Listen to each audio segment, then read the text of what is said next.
Hello, friends. It's By the Numbers, the quintessential Counter-Strike podcast. You know what time it is. I'm your host, Richard Lewis. He's Bugs Bunny, apparently. Show him the carrot you were eating. I demand that you show him the fucking carrot you were... Why is that doesn't even look like a real carrot, Mitch! It is, you made though. that out of clay? Man, why Real. is he eating a carrot with the green on? I can't be bothered, me. Like, Makes it feel healthier, doesn't it, mate? yeah, that's out of control. Good thing is, it's dead sweet as well. It's not like a normal carrot. It's delicious. I'm amazed. I don't think I've ever seen you eat a vegetable. No, I'm really bad for that normally. That's why I'm trying to turn things around. We'll see if I manage. with cartoon carrots. Why not? Yeah. Anyway, The thing is, though, what people don't realise is, like, that is one of those scenarios where, like, this is one of the downsides of just being on camera so much. Sometimes you forget you are on camera. So me and Richard were just talking before the show, and as he was saying to me, I was just like... just with no comment or anything. Like, fucking hell. I just saw that in mute. I was like, what? Is that a fucking carrot? Is he sat there? Wasn't even proper or anything. It's just real. Mad as fuck. Out of control. Anyway, look, before we get into the show, funny story. So, obligatory plug, as people know, I've returned as a columnist, and I'm writing things over at VP ESports right now, which is the site with a journalist you might have heard of called Kevin Hitt and a few others in between. Stu Shoes over there as well, if I remember rightly. I just isolate myself from all the staff because I'm in that. That's what I always do, mate, as well. Like, that's why, if you've noticed, no joke, this is how gangster shit's gotten for me in esports now, Rich. I actually love this, right? If you ever go back to any of the recent scandals involving me, which nowadays, by the way, just involve saying stuff like, shame that good player won't be playing anymore. Like, you know, this is the level my scandals have gotten to, right? If you ever go and look at who the main people criticising me, half the time it's people who write for the same website I write for, .esports, including members of the fucking editorial staff. Now, you might think, why don't they just come to me? Why don't they just go to Thorin privately and say, please don't say these things? Or, you know what, even better, why not just get me fired?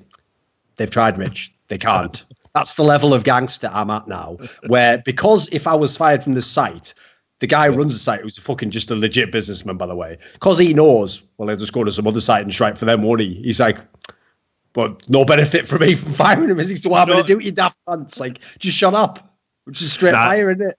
It's like, it's nice. It's nice to get to a position where you're insulated. This is one of the reasons why, I try to lay it out bare. I hope people get it. It's one of the reasons why working for a big corporation in America, it's good because you get all the benefits of working for a big corporation in America, but you get the downside that you never know which way a big corporation's going to go when the mob comes. My new job, it don't matter. You can fucking mob deep. Like, I'm never going. Like, the amount of money that they'd have to pay me in severance would fucking come. Like, you'll make me a fucking millionaire. I don't give a fuck. Doesn't even matter what fictional character you sexually identify with. No, exactly.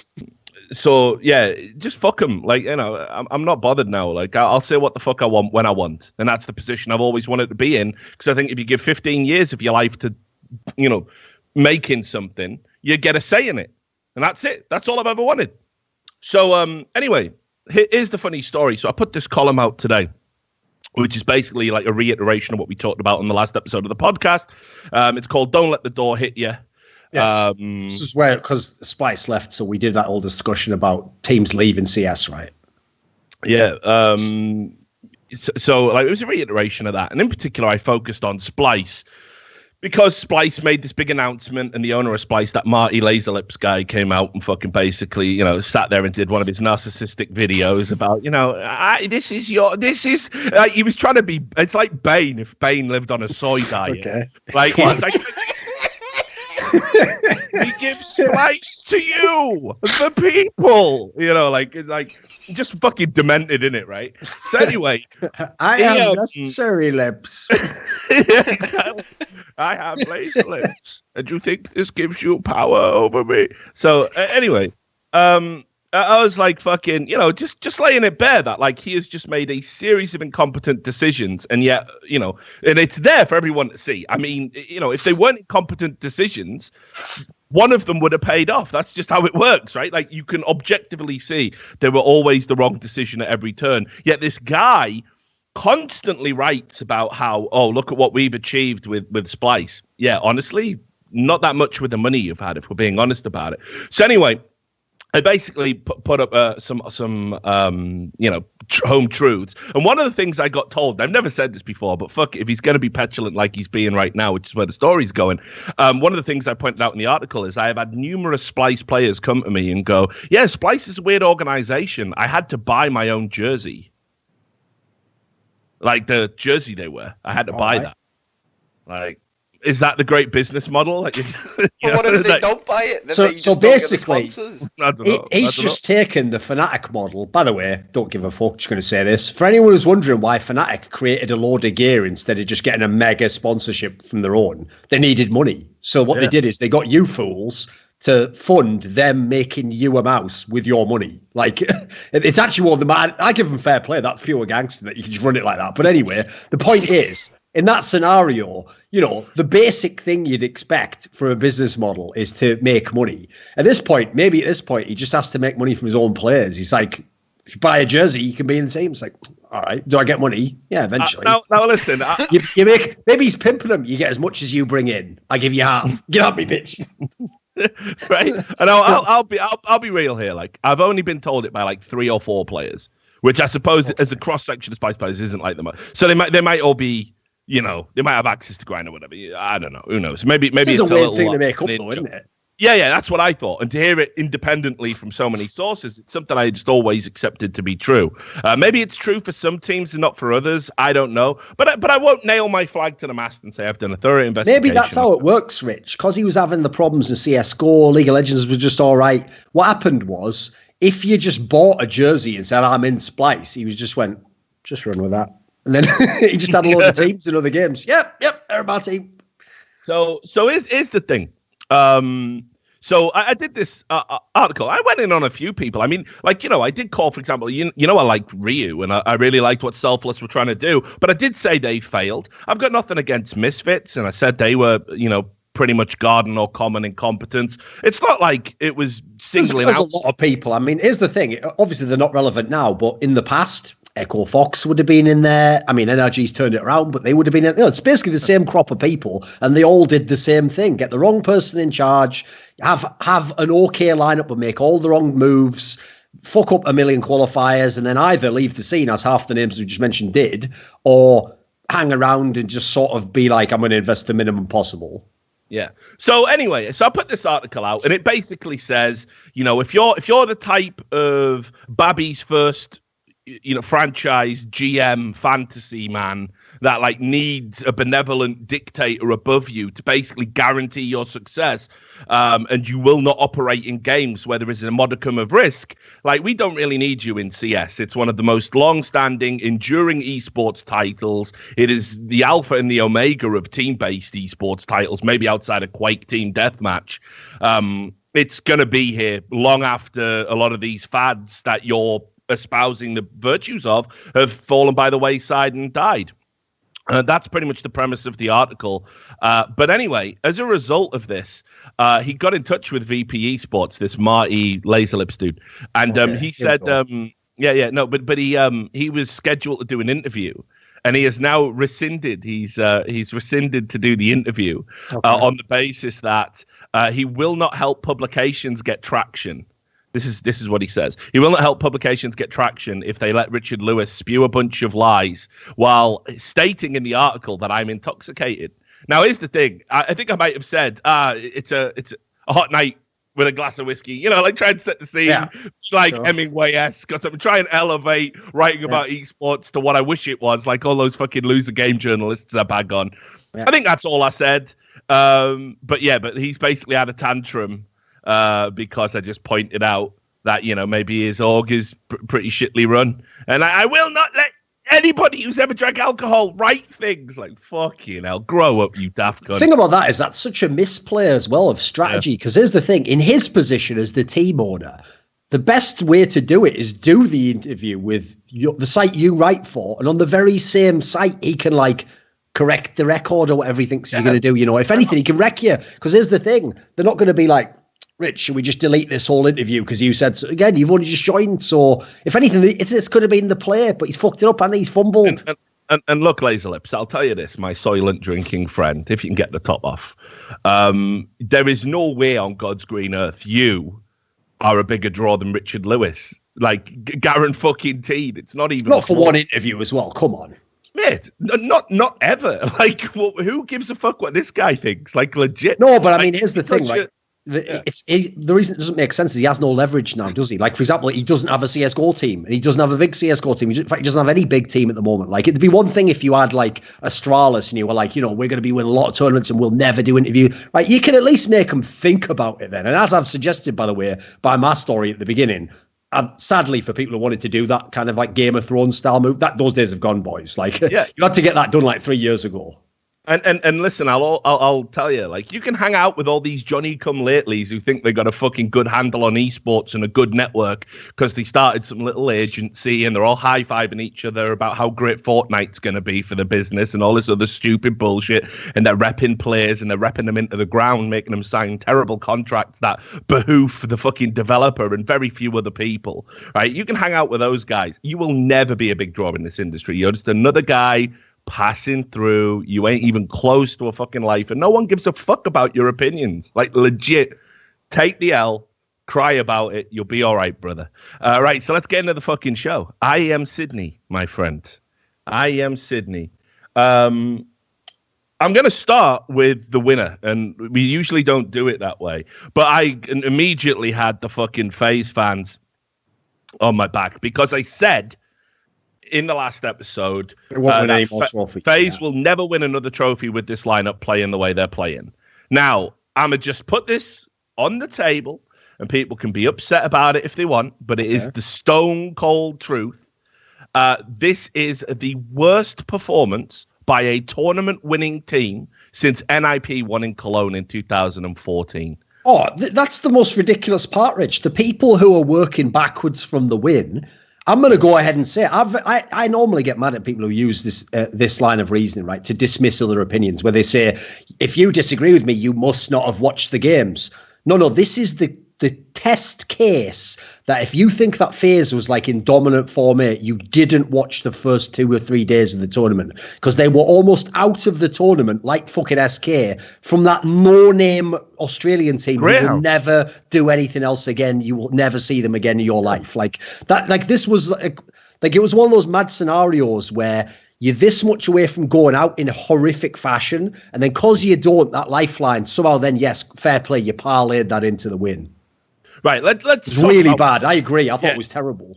Let's talk about FaZe's march to the trophy, right? And this dominant form. Oh, and don't forget, supposedly should. Fucking massive shout outs to ZywOo for just being the people waiting in the semis. Think about the amount of shit that went right for these guys. It was unreal, wasn't it? Right, exactly. They were already in the half of the bracket where everything went the way all where the they should have pulled out. They should have 2-0'd everyone. Here, they gave up a map against Renegades and went to OT in the deciding map, right? So how's that a dominant performance? You should be beating them all day, every day. Remember, you're meant to be the fucking super team. Then they gave up a map against Greyhound, which they won 16-14. And then it wasn't like you blew them out on the next 2 maps. 16-10 on both of them. It's fucking Greyhound. And if you remember, there was one moment, I think it was on Dust 2, where Greyhound were in the lead and they like completely fucked up like a 4v1 or something dumb. And it just sort of snowballed out of control from there. That's lack of tournament experience. And I agree with you. We'll probably never see Greyhound again. Although Big Dick Stacy or whatever his name is going to be a fucking legend it's for a fun one off, right? Yeah. Then after that, you have Cloud9. And we know pretty much they've always had the better of that particular matchup. Certainly this Cloud9. No problems there. So I suppose this is within the context a dominant performance, but it's within the context of FNS top fragged for Cloud9. It is one of the most woeful Cloud9 performances you are ever going to see. Skadoodle back to going from fucking skidaddy to fucking skashitty and dropped 20 kills against the team that he dominated, in a weaker version of the team he dominated in the major final. Then, okay, fine. Then you get ZywOo, and you give up a map there, and that's another pretty, up and down series, couple of 16-9s. And then the only time FaZe looked like a world-beating team, incredibly, was against Astralis. Astralis were immaculate, flawless before this final. They hadn't they looked like they were just going to cruise this. And I had them winning 3-1 against FaZe based on how the veto went. I thought FaZe would edge cash, and then after that it would just be all Astralis. So it was an overtime, a double overtime, and a 16-14. So even in your dominant win, your best tournament performance, 1 or 2 rounds go the opposite way, and Astralis didn't. Oh, you could also. This is the maddest thing, Rich. This is why I've always thought a flaw that fans make when a result is known and they mock the people who made the predictions is you actually can't always predict even on in-tournament form. Someone starts a tournament shit and by the end they get amazing. This was an example, as you said there. FaZe never looked like we're going to win the tournament until they actually were in the final, until the final began. And think of the circumstances they won, right? They played the best that this lineup with Exist has ever played so far. Oh, yeah. And they still could have gotten 3-0'd in this match with very little difference. You only need like 3 or 4 rounds and they get 3-0'd. And by the way, still be a great 3-0 either way. It was a fucking amazing final. What a great game. One of the again, it's another one of those best of 5s that actually delivered against all the odds. But look, I saw a lot of people saying, like, and a few people tweeted this at me, like, I hope Exist gets the credit. Why? That's ought to be so much, man. Yeah, what credit? He was a fucking passenger again. He did the bare minimum. This is what he used to do. Roster. When Nip used to win their titles, this is what used to happen. Exist would do nothing until like a final, for example, and then I'll give him credit, he would get the memorable play. And cause for example, that 1v2 he won in like at the end of the overtime, whatever. Yeah, that makes you remember it. The problem is what you don't remember before is, it's like I say this, right? Yeah, I'm not the guy who goes by stats. Like the guy with the best stats was the best, the one with the worst was the worst. But put it this way, if you go and look at the kind of stats Exist puts up in a LAN that you're thinking, I remember all these memorable rounds. He like frags at a tackle level. Like it's actually mental. People are making out like he's revived his whole career. No, if they hadn't got to the final, we'd all be talking about, well, he fucking did FaZe in, didn't he? Then he needs to go. Obviously, Hope Olof comes back. Why do people turn it around after just a couple of big rounds, man? Come on. Yeah, I mean, it's just insane. Like, I mean, look, let's tell the truth about why FaZe were able to win this final. For once, the core 3 of the team all delivered to the standard that they should be delivering in finals. Now, I think it's been massively overplayed that Nico goes missing in big games. I think that's one of the most stupid myths I have ever seen fostered in the CSGO scene. Even if Nico plays slightly below Nico's pre-final level, the idea that he chokes in finals is just complete nonsense. Always has been. Yes. He always delivers a very good standard of play because he's one of the best players in the world and one of the best players to have ever touched the game. But he really was on point here in the final, and so was Rain. And in particular, Guardian was off the fucking chain. Because I'll tell you, you will never see a player who has made it to as many finals as Guardian and played amazingly, literally stepped up, been the star, been the best player on the server, and still lost. It's bonkers, isn't it? and I thought we were on fucking course for that to happen again.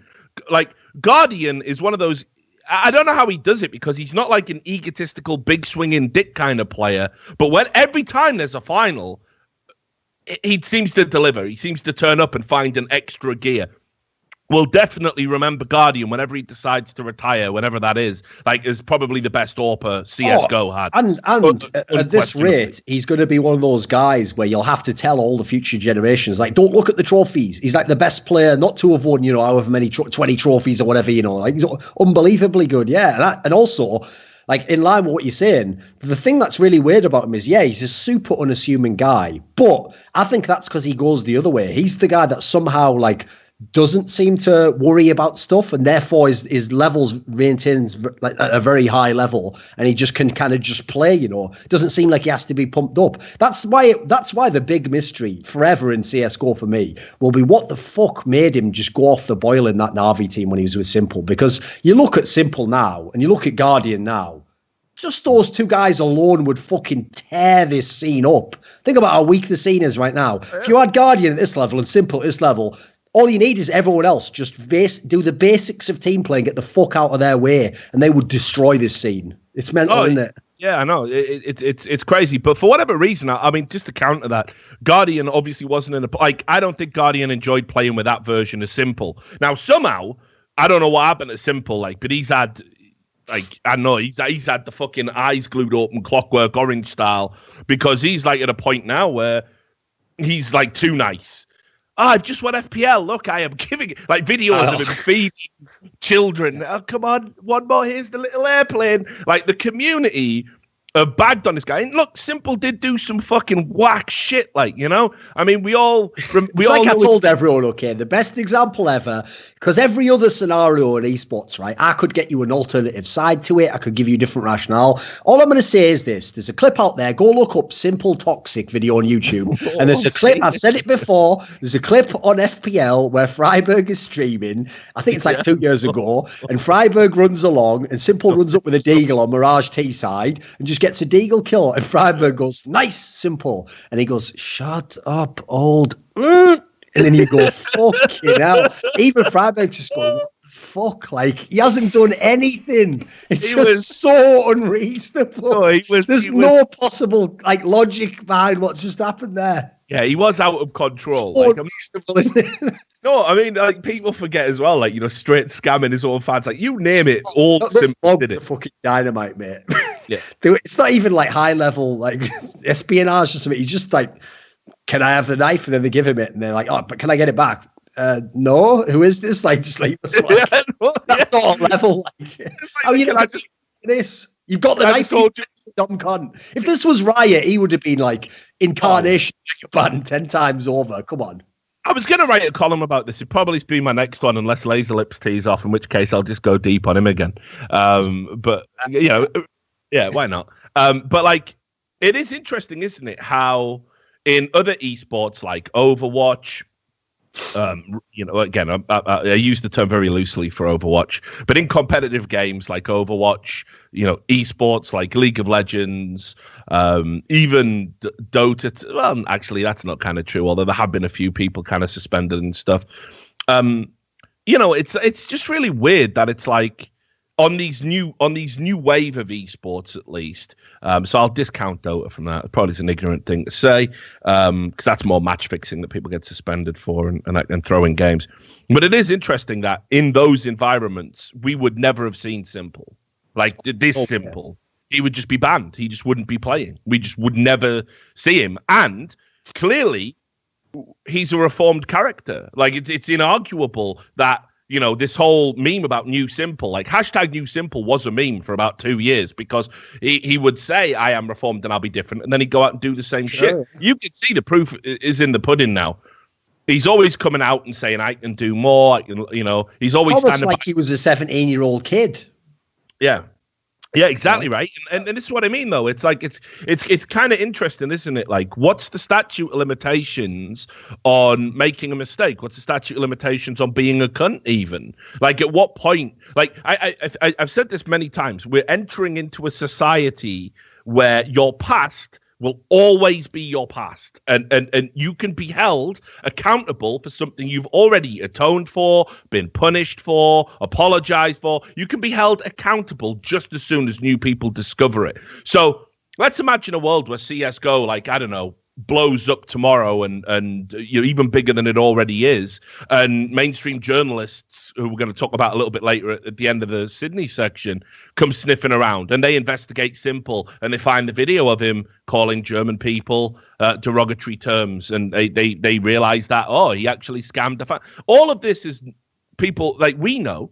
And we know Simple's apologized for it and atoned for it and been punished for it many times over. And we know the community absolutely reviled the guy who is now the best player in the world and the best player CSGO has ever had at the level he's at right now.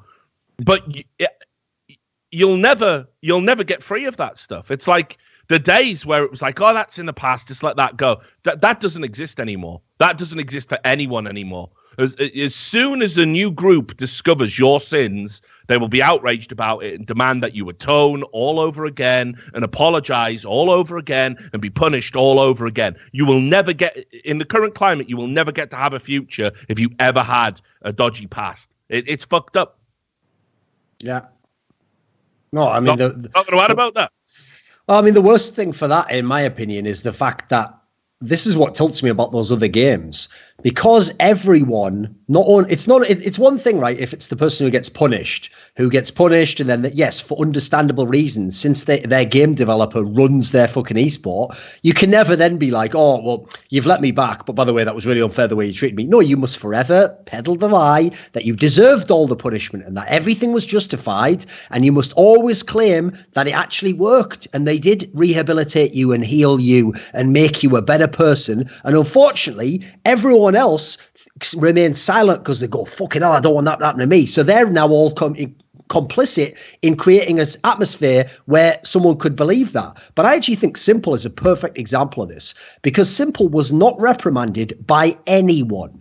By the way, he was already ESL banned at the time he said that stupid shit about Germans, but he didn't get any punishment for saying that. He didn't get any punishment for scamming the knives. He didn't get punishment for being a bad teammate. He didn't get punishment for any of these things. What happened was, in growing up, and actually, I would say even the feedback of seeing how people responded to him and probably thinking at some point in time, fucking hell, how well do I have to play in the game and people still dislike me? And eventually, that combined with growing up as a person, I think definitely going back home to Ukraine seemed to have helped him, actually allowed him to mature as a human. And now he's not only a sick player, but he actually seems to have fully fixed all that. Meanwhile, I won't say examples because I'll get him in trouble, but I know people in those other games who were punished heavily, who went through the rehabilitation process, for all intents and purposes must maintain the lie that they were changed because of their punishment, but who actually, some of them are the same motherfucking person, they just keep it under wraps now, or otherwise even go the other way and tell me stuff like, actually I still think most of the same shit, but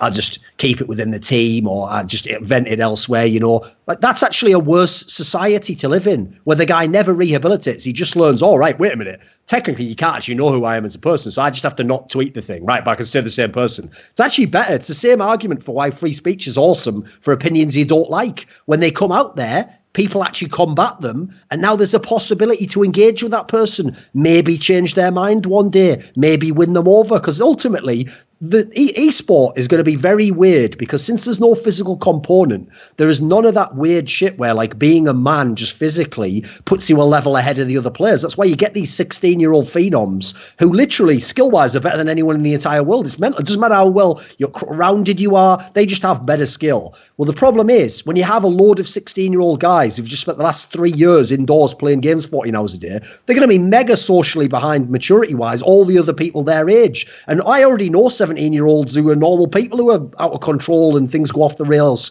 So we can't like banish these people or tell them they're all wrong and they're all evil. You have to do the opposite. You have to try and like find a common language with them. You have to win them over. You have to show them that, yeah, what you're doing is not right, but there's still a path to come back. You can always come back. You can always be rehabilitated beyond like, killing someone or something mental like that. But there's always a way back. And if you do that, I actually think we will end up with a way better scene. Because when I think now, every pro that's been in the scene for, I would say more than about 3 or 4 years as a pro, they're all sound as fuck now. In fact, we have some of the coolest pros in the whole esports scene. Yeah, the first year or two, especially if they get, too good too fast and they get right to the top of the scene. Yeah, that's when they get usually a bit out of control. They do a few stupid things. They all rein it in eventually. But you've got to kind of create a community where it's like, we want you back in the community, not like we will banish you until you do X. Like that just doesn't work from my perspective. I've never seen it sort of be proven as a method.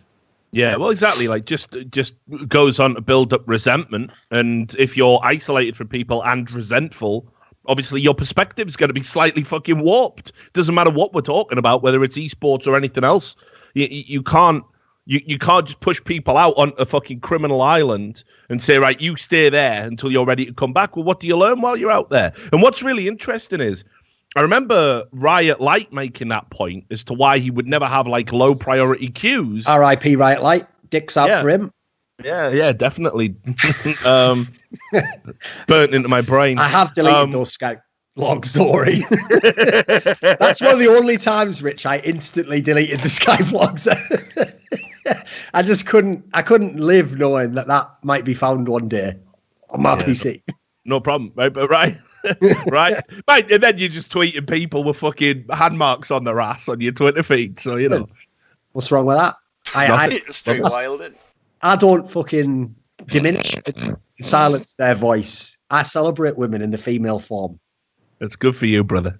So anyway, like Riot Light said, we'll never have like Criminal Island because people don't rehabilitate. Now let's ban a pro forever having a career. Like, what's wrong with this picture? So these people, these zealots.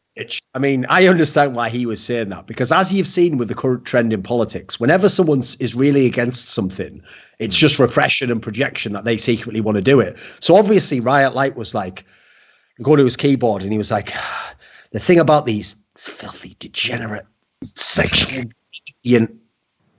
absolute animals, they'll never be reformed. The lust will always be inside them, forcing its way out, no matter how many times mother tells them no. I can't look you in the eye right now while you're doing this, dude. Have you finished? I was expecting the carrot to pop up. You just know he's gone full like Inquisitor, hasn't he? And you know, at the end of the whole thing, obviously they're the one who needs punishment the most, aren't they? Yeah. Flagellate me. All right, anyway, let's get back to talking about FaZe. That's a mad tangent. I just think, like, sure, they won this tournament with like a very good best of 3 performance against the best team in the tournament. By the way, I'm going to say not replicable at all. Nah. This was one of like. Here's the mad thing. This almost was like the universe was like, you know what? You can have one for all those ones you fucking lost where it was so close. Like, I'll just give you this one to even it out. And plus, to be fair, it is Astralis. What do you ask to lose? There is that as well. So let's talk about Astralis. I mean, Astralis, I thought, as I said, I think they were absolutely flawless up until this point. There were a couple of rounds that I think in this final, like, it came down to a couple of like mistakes. Like, I know it's Dupree had 1 or 2 when he'd been at a pretty good level in the tournament. Yeah, and some of the calls I felt were a little bit questionable by Glaive as well. Device, as in typical Device fashion, put it all on him after the final, said that he felt like he'd whiffed too many shots and stuff. Obviously going through some health problems. I'd recommend, actually, if he wants to talk about stomach health problems, if he hasn't already, he should definitely talk to Get Right, who went through all the exact same stuff. I know they've tweeted each other, so I assume it's available. Yeah, like Christopher's already been there and done that, so you should definitely go and talk to him. But let's talk about the good. Astralis, in terms of the tactical system, individual levels of performance, it was great up until the final. Zipnik's, this is probably career best form, which is saying something. I felt like he had an extra dimension on top of being very cerebral and good with his clutches, a much higher level of consistent fragging that I don't think we've seen from him from a while. And obviously the breakout story was Magisk, who, if Guardian hadn't have gone fucking ham sandwich in the final, he would have been the MVP of the tournament for sure. And they would have won the tournament. Yeah. They were that close. Yeah. So what do you think of Astralis? Because I still think, like they said, we're not the number 1 team in the world right now. It doesn't feel that way to us. I think final aside, I think they are, and they clearly are. Bullshit, yeah.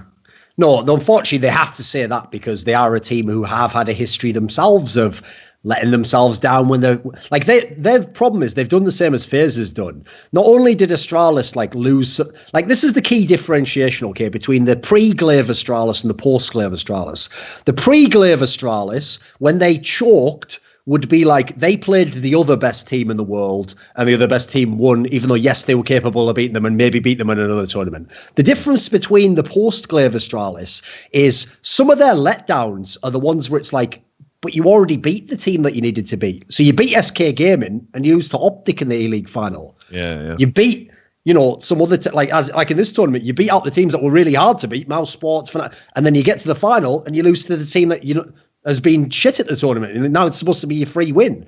So in that sense, I see why they don't want to tempt fate by being like, we are number 1. But put it this way, I'll just say this.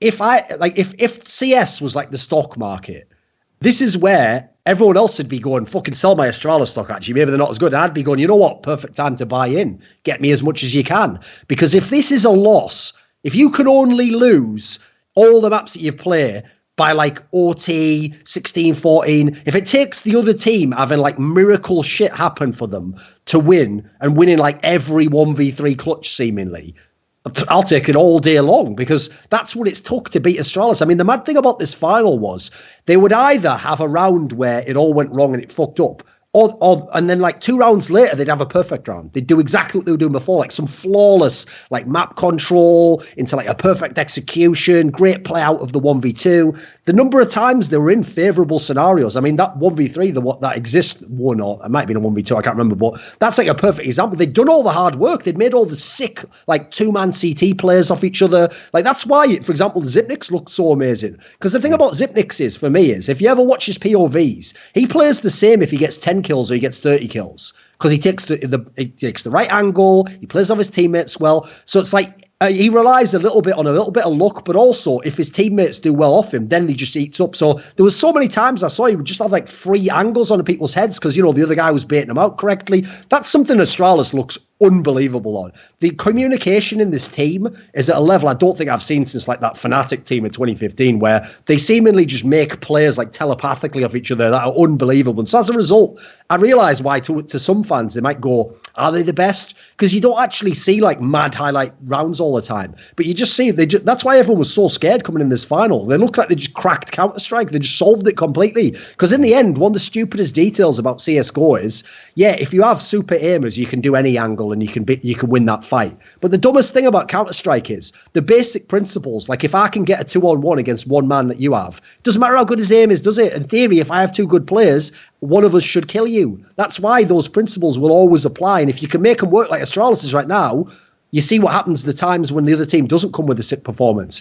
You smash them without them getting double digits. You're never in any question that you're going to win the game. And even worse, at the moment, because of that cobblestone removal, holy fuck, their map pool is insane. No one can do shit against them. Like remember in this final they got 3-0'd by like the least score probably anyone's ever gotten 3-0'd in the history of any fucking esports game. Like it's actually unbelievable this is a loss. This just shows why the maps aren't as important as the score. Because I've seen 3-2 series that weren't as close as this. Like it didn't matter that you won some maps, you know. If you were never in the 5th map, it means fuck all, doesn't it? This is one where, no joke, 1 or 2 rounds and you win 3-0 yourself. Yeah, oh no, it's actually in terms of high-level technical Counter-Strike, I think it's one of the best finals we've had in a long time. It's definitely, I'm trying to think if there's anything, just in terms of technical stuff, that eclipses this in 2018. And it's certainly one of the closest finals we've ever had, inarguably, even though it was a 3-0. So, like I say, I think Astralis will go on to win like the next tournament they're out at. This felt like it was just such a massive, I don't like to use the term fluke, but FaZe just seemed to like stumble their way through the tournament. They'd also never been tested, Rich. Like what had happened is, this is what happened. Aside from when they beat NRG, basically, all the rest of the times since DreamHack Marseille, where they started the insane run, it went like this. Either Astralis beats you 16-7 on any map, or you win 16-14 against them. So basically, the times they were tested didn't matter. They still won anyway. Every time they were in control, they were blasted. Like, what's mad is they became like a mad front runner. Like, I remember the old FaZe clan, when this lineup first got together, would just, if they got a good start, you were done already. It was like that. And so as a result, they'd never been in the sort of game that tested those character flaws we talked about before, where they did sometimes have problem in close games.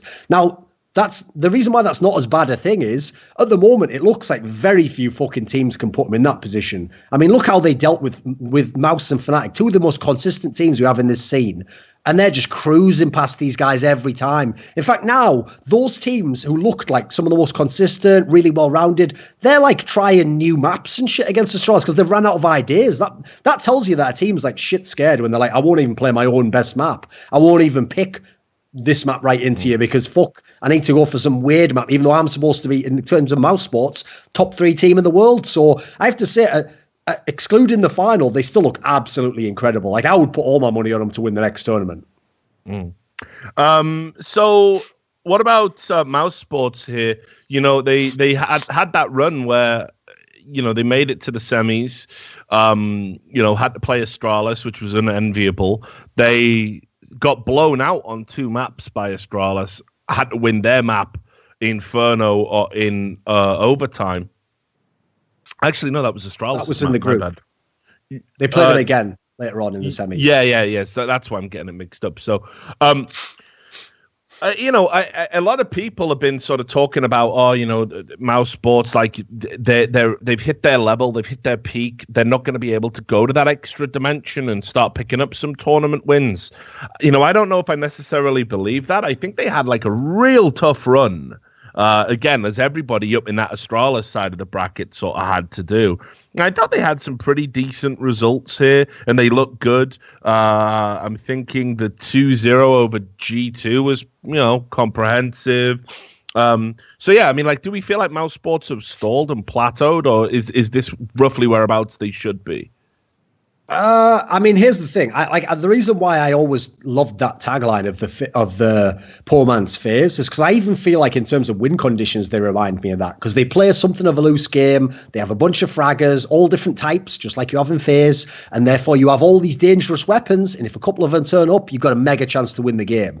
But the difference is, just like a poor man's version of FaZe, that meant FaZe just got to every semi and usually every final, even if they lost. Now in Mouse's case, yeah, you're more likely to do every semi, and then every now and then you'll make the odd final. So it's a slightly tempered down version. And so for me, this is the sort of tournament that shows what will happen when some of those stars don't go off. Like, they didn't really have anyone who had big numbers this tournament. And in fact, collectively, they had their issues. Then, I will say it, you're unfortunate to run into Astralis twice in best of 3. That's not going to do you any fucking favors, especially because this is one of the reasons why it's so scary. Probably should have said this in the Astralis part. The reason why I will also put all my money in on Astralis right now is because, okay, I saw what it took from FaZe. It took FaZe doing something they've never done with existing lineup to win that game, barely. Everyone else in the scene, half the reason why you're fucked is because not only does Astralis have basically the entire map pool, no one else has anything close to that. Every other team's operating on we have 4, but since we all have some mad gentleman's agreement that we all play Inferno Mirage, let's just see who wins the game. Haha, I have good fraggers, my guys went off, we won today. Astralis can literally do shit now where you've seen, they'll ban Mirage against Mouse. Cool, well, there's your best map out. So there's your best chance to win. Go on, pick whatever you want, because at this point, that's going to be in the middle of my map pool probably anyway, and let's just have a go. So everyone else is in big trouble. So I do feel like that made their result look a lot worse. I'd like to see them, for example, go against FaZe Clan. I'd like to see what happened in that series. That would be interesting to me.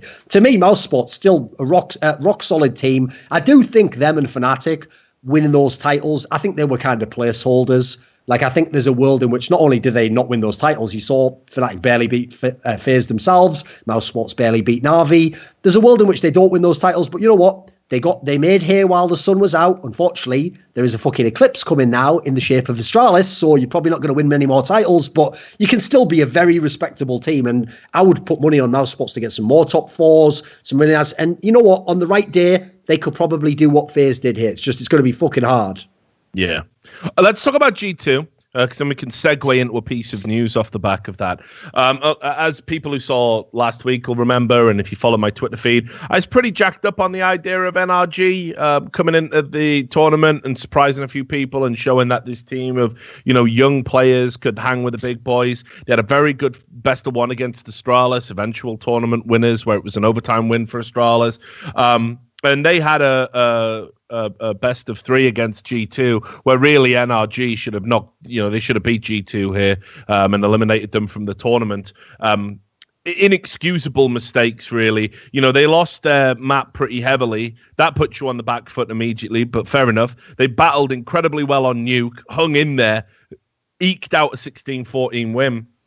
But then on Overpass, there was way too many mistakes. I mean, they won both of those pistols, but I think got got eco'd immediately afterwards, lost the anti-ecos for both of them. Can't be doing that at a pro level. Second of all, there was the memorable moment with Cirque with the defuse, where he went to get the AWP, and then... That was just a classic inexperience, that one there. Yeah, that's where... No, but I mean, you can probably imagine what's going on. I would love to hear the comms in that moment, because I'm pretty sure there was loads of people jabbering, get the AWP, It's listen, guys, calm. Oh, there had to have been, because I forget who was alive, but they had a kit. That was the dumbest part. Yeah. You could have even done it the other way around. Yeah, someone had a kit, exactly. It was like one of those unforgivable ones, No, and that's what I mean. It's you can't even really say, oh, that's because okay, there's a thin line between inexperience and just out and out blind panic and stupidity. And for me, it was and like there's some overlap for sure. Yeah, like I thought it was interesting. I guess it speaks volumes about the CS, community. I think if that had been any other team, there would have been a lot more criticism for that. People were very willing to sort of give Cirque and NRG kind of the benefit of the doubt for what was an inexcusably stupid play that cost them a best 3 series against G2. So anyway, we're not talking about NRG. We're talking about G2. As I said, could have already been out the tournament, but have no fear. They got there in the end by getting comprehensively manhandled by Mousesports. And honestly, the G2 problem, I mean, Kenny S looked good, but it's really weird. The team at the moment, nobody seems to be able to find a consistent level of performance at the same time as someone else finding a consistent level of performance. They fix one issue, and like Kenny S will go off, but there's never, but then Body will have an absolutely diabolical game. NBK will step up and do NBK things, but then, Mixwell might go missing. Apex will have a dominant game on one map and then disappear and completely fall off on the next. And I don't know. There's this news story that came out today, again from the French reporter Nell, and he's postulating and claims to have sources that G2 is actually going to now go back to Shocks and basically pick up the Shocks team, which is going to be existent Shocks, Smiths, and they retain Kenny S to play in that team. So I don't know who the fifth would be. So that is a crazy report right there. And I don't know what that would mean for some of the players on this roster, because obviously Apex and MBK, we know Shocks and Smiths don't get along with those guys. That's one of the great kind of divides in French Counter-Strike.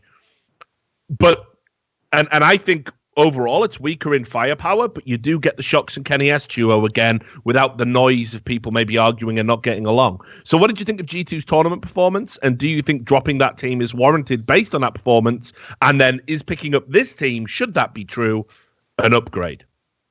I do think this G2 team has been underwhelming. Like, there are so many other ways this exact roster and this exact project, I saw like possibilities where they could have been a lot better than this. Like, for example, since you knew they weren't going to have the Shocks and Kenny S duo, and you knew Mixwell's just coming in, he's having to adapt to learning French, I just hoped all you could do in the first few tournaments is get like one upset, just show that like there's some formula here, there's something repeatable, it works. They haven't really done that. Like, they never really established like a really good T side. They just looked okay. They weren't appalling. I know they went out last place in that other tournament where they played 2 maps. Like, they weren't appalling, but they never at any point in time for even one map ever hit like a really nice like gel where you could be like, right, if we could see that again next tournament, we could see it. So I have to say, if I'm the owner of G2 and now's when I have to make my chance, because Shocks is coming back from that hand, I have to say I would just pull the plug on it. Like, come on, I gave you 2 tournaments. It's not like you played like killers in every game. You had teams that you had a chance to beat to, and you never really showed me like a hint of like world-class Counter-Strike. So I'm sorry, that formula hasn't worked. I gave you a shot. Meanwhile, the part that obviously people have mentioned it in interviews, the real problem here was it wasn't one or the other. It wasn't you either have NBK and this lineup, or you have to start over with Shocks, Smiths, Existence, and no major spot. No, because I only need 3 players for the major spot. So as long as I take in Kenny S, and then who knows what after that, because at that point in time, when Kenny S leaves G2 and we have the G2 spot, the other lineup's effectively dead. Those players now must fend for themselves. It's a whole new ball game. They must all rethink scenarios. The problem is Kenny S was at it madly. He didn't want to be, but Kenny S ended up being the power player here. Because if he basically says to G2, okay, go ahead, he doesn't have to actually say, I want to cut someone or whatever. But suddenly the team reformulates around him with the Shocks and Existence lineup. And so I have to say, for everyone who was skeptical about the Shocks and Smiths and Shock and Existence lineup, come on, man. It's not like it could be worse than this. And it obviously also does have some potential to do well. And there is also the potential that no one's done it so far, but maybe Existence is the guy who can get you Kenny S and Shocks on the same page. And if they can do that, that alone is going to be worth the fucking price of entry, no matter what the results are. So it's got to be worth the shot at this point in time. Well, sure, and as I said, I think overall. And by the way, I will just say this as well, just to be fair. Like, even though everyone knows as a fan, yes, I wanted the existing Shocks lineup from day one that I heard of it. But even with that said, I gave this G2 lineup as much chance as they could have. And if it had have actually worked and it had been good and they never made the other lineup, I'd have said, fair play, well done, MBK. You made it regardless, and I'll enjoy watching this team as it. In fact, I even basically told him as much. Like, I told him, I know everyone in the French scene probably hopes you fail, but fucking go for it. Like, this is your chance if you succeed, and fuck it. We don't have to watch the other lineup, do we? But at this point in time, come on, what's going to be different in the third tournament? Yeah, I mean, I got some real question marks about it overall in terms of firepower. Like I say, I think even with Shocks in godlike form and Kenny S in godlike form, you've got Existence, who he's the MSL type character. I mean, probably a far worse fragger than MSL, hasn't played at the level this team will play at for some time, proved that he can still do it. I know for a fact he can't. So he's going to be like the tactician pulling all the strings, fine, right? But then you've got Smiths on rifles. Fucking have mercy on my eyes, please. Like this is going to be, so Smiths is going to be a pure support player. In literally, I will throw the flashbang. I am good at the flashbang. I did the accent for you, Duncan, since you didn't. Right, that's great. Okay, so now you need an absolute fucking banger as your fifth player. You need an absolute banger. There's plenty in the French scene, mate. Yeah, okay, sure, there is. But, for me, it says in the report you could think of names such as Amanek and Debaduvek. Well, if you get them, this team's going nowhere. Yeah, so garbage, obviously, yeah. No. You would need to be talking about maybe RPK. Can't see Envious hamstringing themselves in that form. I'm not going to get into the ins and outs of Scream being the most one-dimensional star player who ever played the game. And even himself now has sort of come to that realization and is tweeting about how bad he is.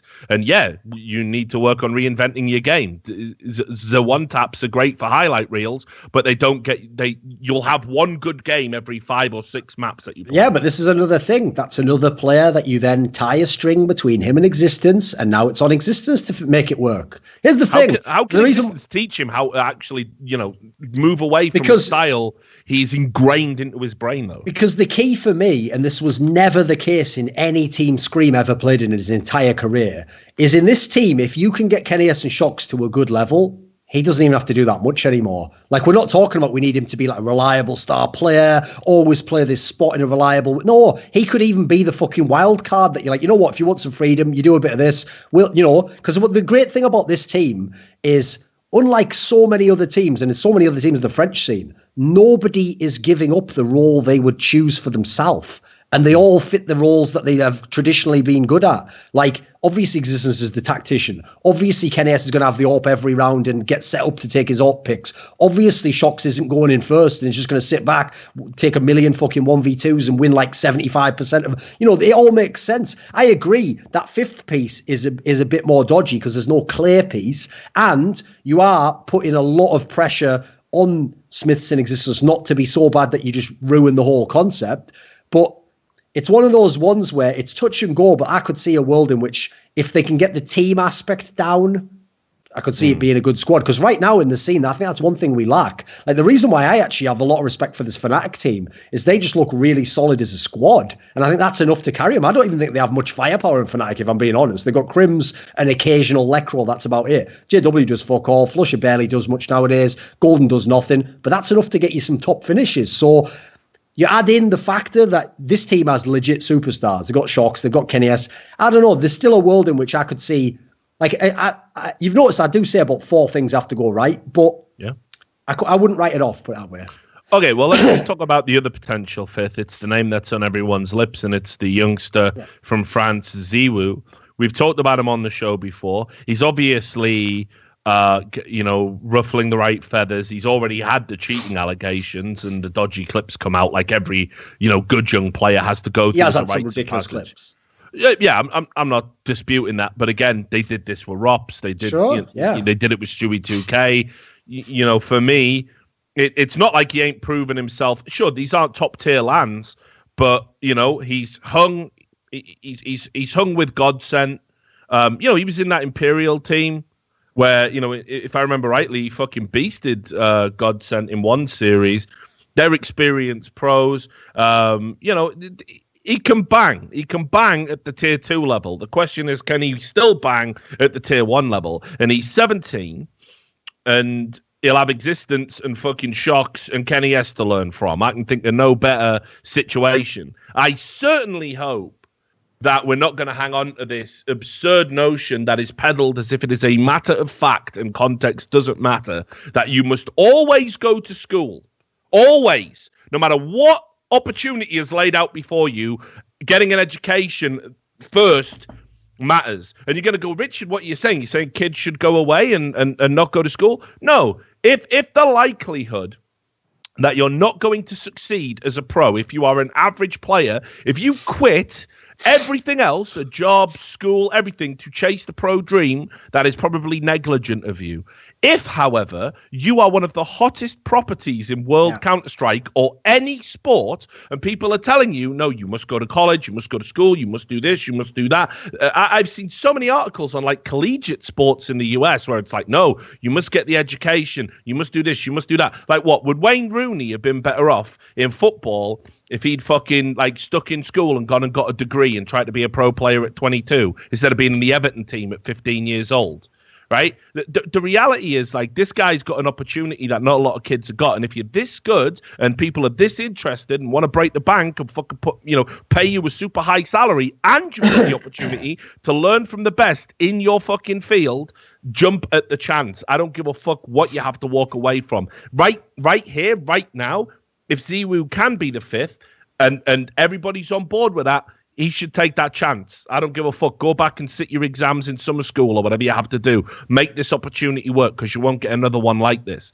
Now, I'll also give you two alternatives that people don't consider either. One, as far as I know, I think ROPS actually does this currently. And I know for a fact people like, I believe Lurpus's brother did this, because Lurpus's brother was a pro when he was like 15. I think maybe one of the Astralis guys when they were way younger did this. You can actually do schooling where if you're at the cool enough school in the right country, they actually will sort of let you sort of do loads of it remotely, and they'll let you come in and do like weeks in the summer or some shit and catch up. And basically, as long as you're doing the basic government education, there are ways around it. Like, they understand that you're at a level that's beyond just like, you're not just dicking around with some fucking football team locally. You know, you're actually going at like a massive level and you're earning shit tons of money. So there are people who can make it work. Other option, the one no one ever tells you, because no parent's ever going to co-sponsor this one, Rich, is, you know what? I've met some Counter-Strike players. You won't believe this. I know Counter-Strike involves at some level being able to move your wrist really quickly and shoot people and say, nice. But believe it or not, there's some thick cunts who play this game. And some of those guys were going to get a fucking D on their exams, whether they did exam revision and were every class or not. So if you're one of those people and you know who you are, well, that's a sad thing, actually. Thick cunts don't know who they are, do they? But if you're in your class and you don't seem to be getting good grades and everyone else is bloody holding you back and this test's rigged, you're thick as fuck. So if you get a chance to be a really good CS player, I'd just chuck it if I were you, mate, and go for that. Because otherwise, you will get you will finish school, and then you will be saying to me, so, was that an extra nan, Mr. Shields? Like, it doesn't matter your grades, mate. You can get that pizza shop. If I'll put in a word for you, I'll get you that job at the fucking Indian.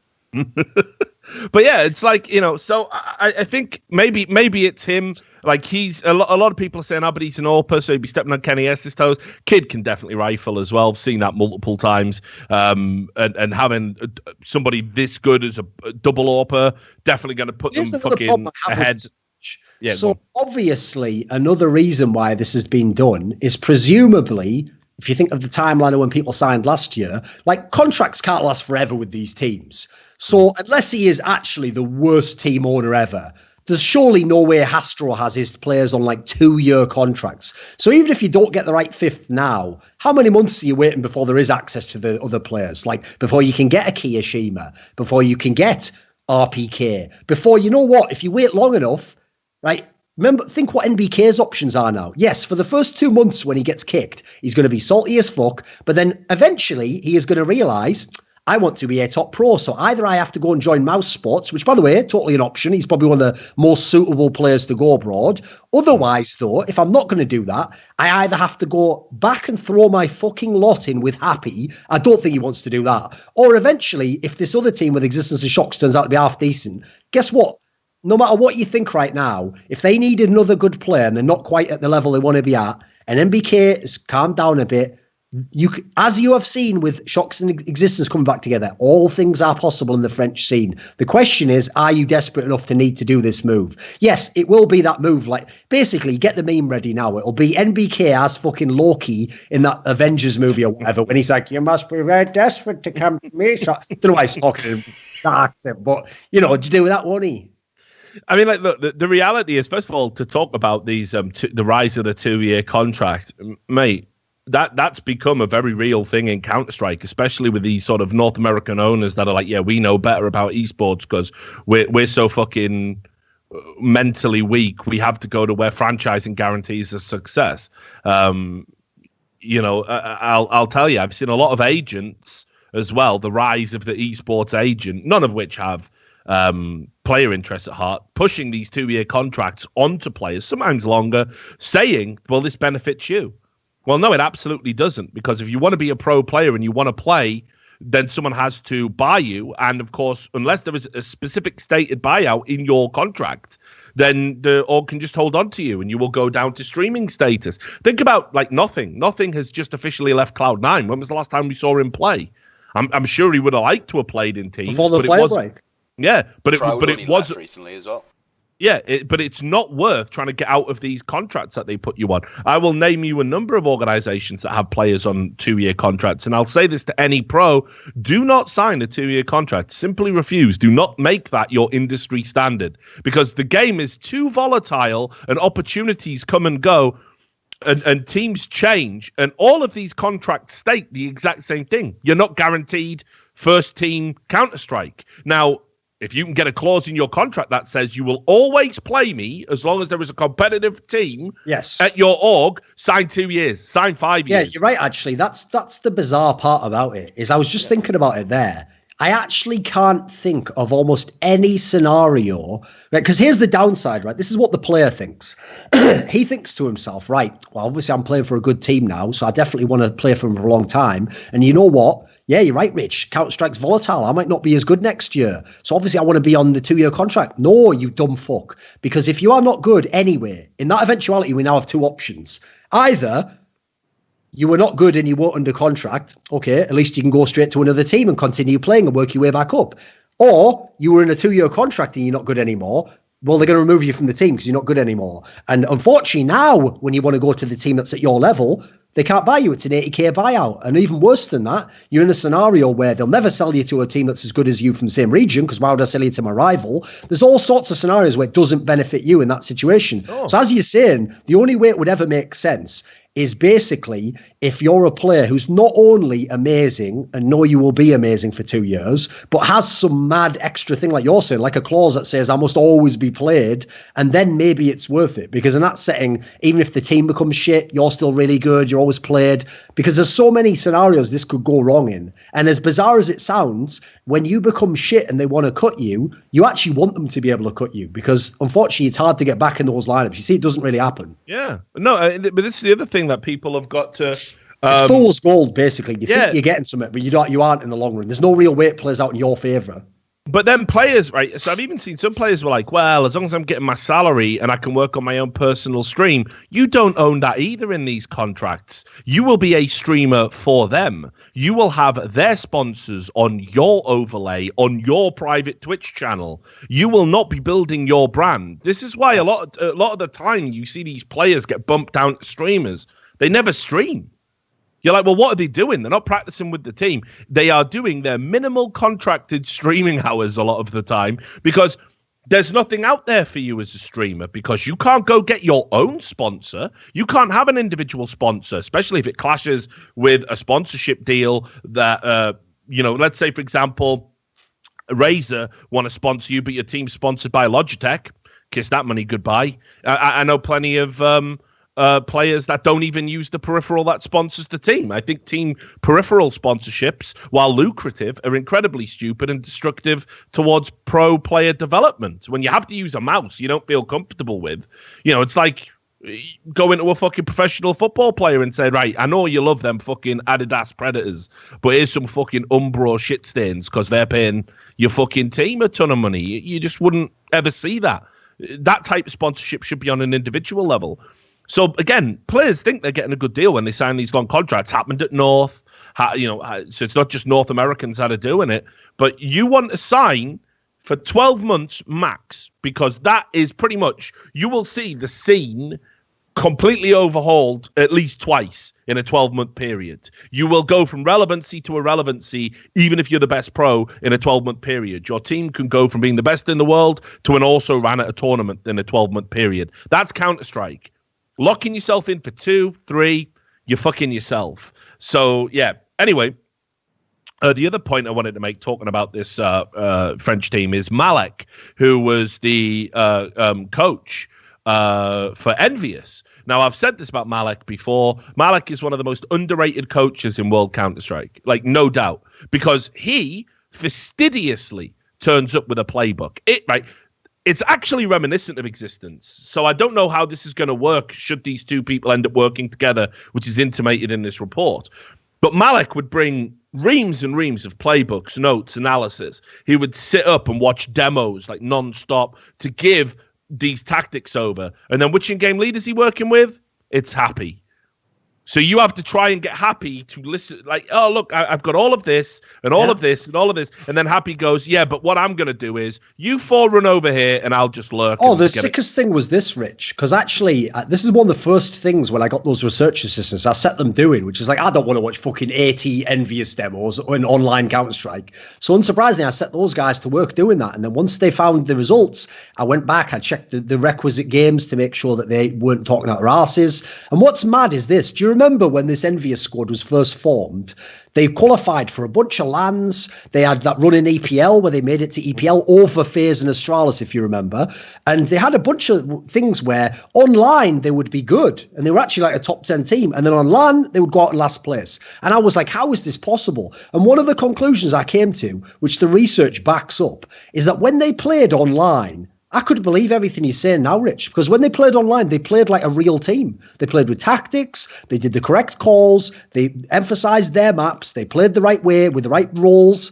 They won the games. Then when they got to LAN, it's like Happy was like, right, time for me to go to work. And he would be making all these like mad hero calls as though it was like 2014 and he was back in his prime, like ridiculous shit where it's like, yeah, if you pull it off, you're a genius. But he hasn't shown that in a long, long time. And so it's like he was just short-circuiting his own team. I never understood. Like, just do the shit that was working online. You might actually have a chance here. So I do think his ego got in the way in that particular sense. So if that's true, I'm sad to say. With that said, though, this is why I could even see this logically making sense, Rich. Because even though the rep for Existence is that he is the guy who just lives in a demo server, figuring out flashes, watching the other team, this is a problem he's had in the past when he was with the Titan and the Very Games teams, which is that he used to put all hours of the day doing this. And one of the main criticisms all of the French teammates he had, even the ones who liked him, told me, was they said, like, Thorin, you have to understand at the end you couldn't keep him because one of the problems he had was he went too far with research. And so what he would do was he did that classic thing where it's like the perfect is the enemy of the good. He would have them prepare so much on their best maps till they were at like a perfect level that they would never get 5 or 6 maps deep in the pool. They'd have like 3 or 4 that were fucking amazing. But if you got them to that 5th one, they were already in trouble. And so what happened was he basically was spending too much time. Like it wasn't cost efficient. And then, if you've ever heard the worst story ever is the one where it was the first major they bombed, the Katowice 2014 one. Yeah. This was the one where there's this epic story that I think I got from I think it was NBK's Reflections, where as part of their research, they not only did all their own maps and all their own practice and had a million strats. This is when they'd just gone to that Titan gaming house. And Existence at the time had them all believing, because they were the number one team. They'd won a bunch of tournaments. They'd just lost that last major in the semis. So they were like, you know what? If we fix our mistakes, we're going to win the next major. So he'd not only done all his own research, he roped all the players in the team into doing homework on the other teams at the tournament. And apparently in scrims, they were just bodying everyone. And so what happened was he had each player homework, like, you scout this team, and on these maps, you scout this team. And believe it or not, the deciding game, the infamous game against Hellraisers on Inferno, which they lose like 16-14, he'd given it to Smiths to do the homework for Hellraisers on Inferno. And it was intimated. Smiths sort of like did his homework at the last 5 minutes. It was like, oh, don't worry, guys, I know what I'm doing. And obviously, the arse fell out of that planet in the game, didn't it? And to be fair, he was playing a bunch of fucking Ruskies who were just like, we're just doing random shit, aren't we? So it was like, what the? Smiths, you did do your homework. Yep, like bloody that fucking frog meme, like just the sweat going down his face. So anyway, you get my point here, is that actually I could see a world in which if Malek does his homework, that actually does unleash Existence to be what he tried to be in the beginning of CSGO, but you can't, because here's the problem. If I had to tie it all up, to me, Existence is a victim of the fact that in 1.6 and Source, there weren't online leagues. So what you did was you played a LAN every month and a half, yes. But in the meantime, you had 3 weeks to go over shit in a server. You had all the time you needed to scout the opponent. You could do the ultimate preparation. Whereas in CSGO, you have never been able to do it. You've always had an official every night. You've always had like 2 events in a row, and the player's like, we've got to have time off. I'm too knackered. Shox is like, I've got to see my girlfriend. Oh, not that one, right? The next one then. Oh, not him. I need to see Smiths, right? You know, like, in a bad way, I realise I've painted the picture perfectly here. I could see it working. Like, that's going to be my tagline for everything in this team. Look, somehow, Rich, I could just find a way to make what I want come true. I know what I want to come true. I wish you would just admit this is just your fucking wet dream team, and like you're not going to. So I'm going to be insufferable, mate. Well, it's going to be no. But here's the thing: what if it doesn't? Can't be worse than this piece of shit, can it? Can't be worse than Mixwell also doing that. Like, you definitely know French. See, we. And then he's just sat like that fucking meme of the game. Listen, we. Like they're calling comms from him again. Yeah, but the put, and then he's just sat there like that fucking meme of that kid. You know, like sat next to that girl, like that's fucking LAN, and they're calling shit. Like, Kenny S is like, exiting B, don't kill me. And Mixwell's like, straight on your head, you cunt. Fucking unreal, wasn't it? Right, well, listen, see we. The other consideration with this team, of course, is that if they want to keep their major slot, they need a third player from the roster. Yeah. But obviously, I mean, that might be one of those short-term measures that they do just to get to the major and compete there. Also see a world where I realize this is sacrilege and nowadays no one considers it, but with how bad this team's been recently and how like flawed the old lineup was, maybe you just gamble and just try and qualify. You don't have to have a major spot. True. It is very, very valuable. I agree if you can do it. Like, I'd even do what you did here. Like, even if you can't really get it, just be like, come on, MBK, just play the major for fuck's sake, and then we'll see what happens after, you know. Like, I'd do that. But in a world where you have to choose, put it this way, sending this G2 lineup to the major wouldn't yield anything positive. You'd just go down another rank, and then you'd have an even worse major spot for next time, you know. I think... Yeah, I mean, it's a tough one. I don't know who they would... There's no real perfect solution. Even one where it's like, if you could just get him, like, it's not really. That's why it's a train wreck all around, and why everyone's having to try these mad experimental lineups, isn't it? I mean, yeah, like I think for this roster, you would, if you were going to take one player to the major just to keep the slot, you would have to go with Apex. I think that would be the best option. That's another thing as well. As much as here's the difference. The NBK one, even though, funnily enough, if you took personality out, he's actually the fucking perfect fifth player for that team. Obviously, we know how deep passions run in the French scene. Yes, I think it will take a while, and him being in a bad spot and the team being in a bad spot before they all reconsider and do the fucking move where it's like, right, well, you have to join together to beat the Russians or whatever, Top Gun style. Because obviously NBK and Shox are fucking Iceman and Maverick. You figure out which one. So anyway, to be fair, I could make a terrible joke about. Please Kelly don't. McGillis has really let self go, but I won't go any further with that analogy. Right? I just don't give a fuck, Rich. Anyway, I've noticed. All right, I'll make the joke fine then. I'll make it PG. I'll just make it that Smiths is Kelly McGillis at this point in time, right? Look up Kelly McGillis side by side in Google Images. Fucking hell. Unreal. I think Tom Cruise is better looking than her now. Then again, maybe he always was. But anyway, back on track. What is happening? Top Gun thoughts with Duncan Thornhill. Back on track. The point I was going to make was, the difference is the most obvious person who could change their mind from their current position is Apex, because apparently he didn't want to be in the Shocks lineup, but he has always played with Kenny S for a long time. I doubt he wants to be left on the outside, stuck, just waiting to join Envious. Again, he's also someone who doesn't get along with Happy. I could see a world where the difference is if you come to and you say, by the way, this team's happening, and either you're not in it and we just get someone else, or you're in it, you can come to the major with us. Because remember, everyone loses the major slot in this world, and you can come to the major with us and just see how it goes. Yeah, he's probably the easiest one to convince. You're probably right. And he's aggressive. Like, if you think of the rest of the lineup, you probably need an entry fragger, right? Yeah. Right, so that's the G2 news broken down. I'm just imagining NBK like, you're dangerous. And he's like, shocks like that right in his face. In the shower. Not the one in the French scene. Yeah, I get it. The French scene's in a fucking shower right now. Golden shower, isn't it? No, it is. Medals, motherfucker. We're talking straight ketones to your face. So let's talk about. We'll move on from IM Sydney and let's talk about, once again. I'm going to do a separate video on this. The mainstream media coming around, sniffing around. Now again, I'll stop before we even get into the specifics of the article. One of the things I will always talk about is it's a historic image that always stays in my mind. Now, I don't know if you know much about sort of the conquistadors and when they sort of colonized South America. I don't know if you know about this. Problem is, a lot of that's like myth, so we'll see where you go with this. Well, okay. So there's this sort of oft-told story about that when the conquistadors first touched down on I can't remember exactly which coast it was. They came out in their glittering armor, the silver armor that they wore. Just that they thought they were gods, yeah. Yeah, and the tribal people came down believing they were gods, and they brought them gifts. They brought them gifts of fruit and food, and cloths and tapestries and pipes and tobacco and all this stuff.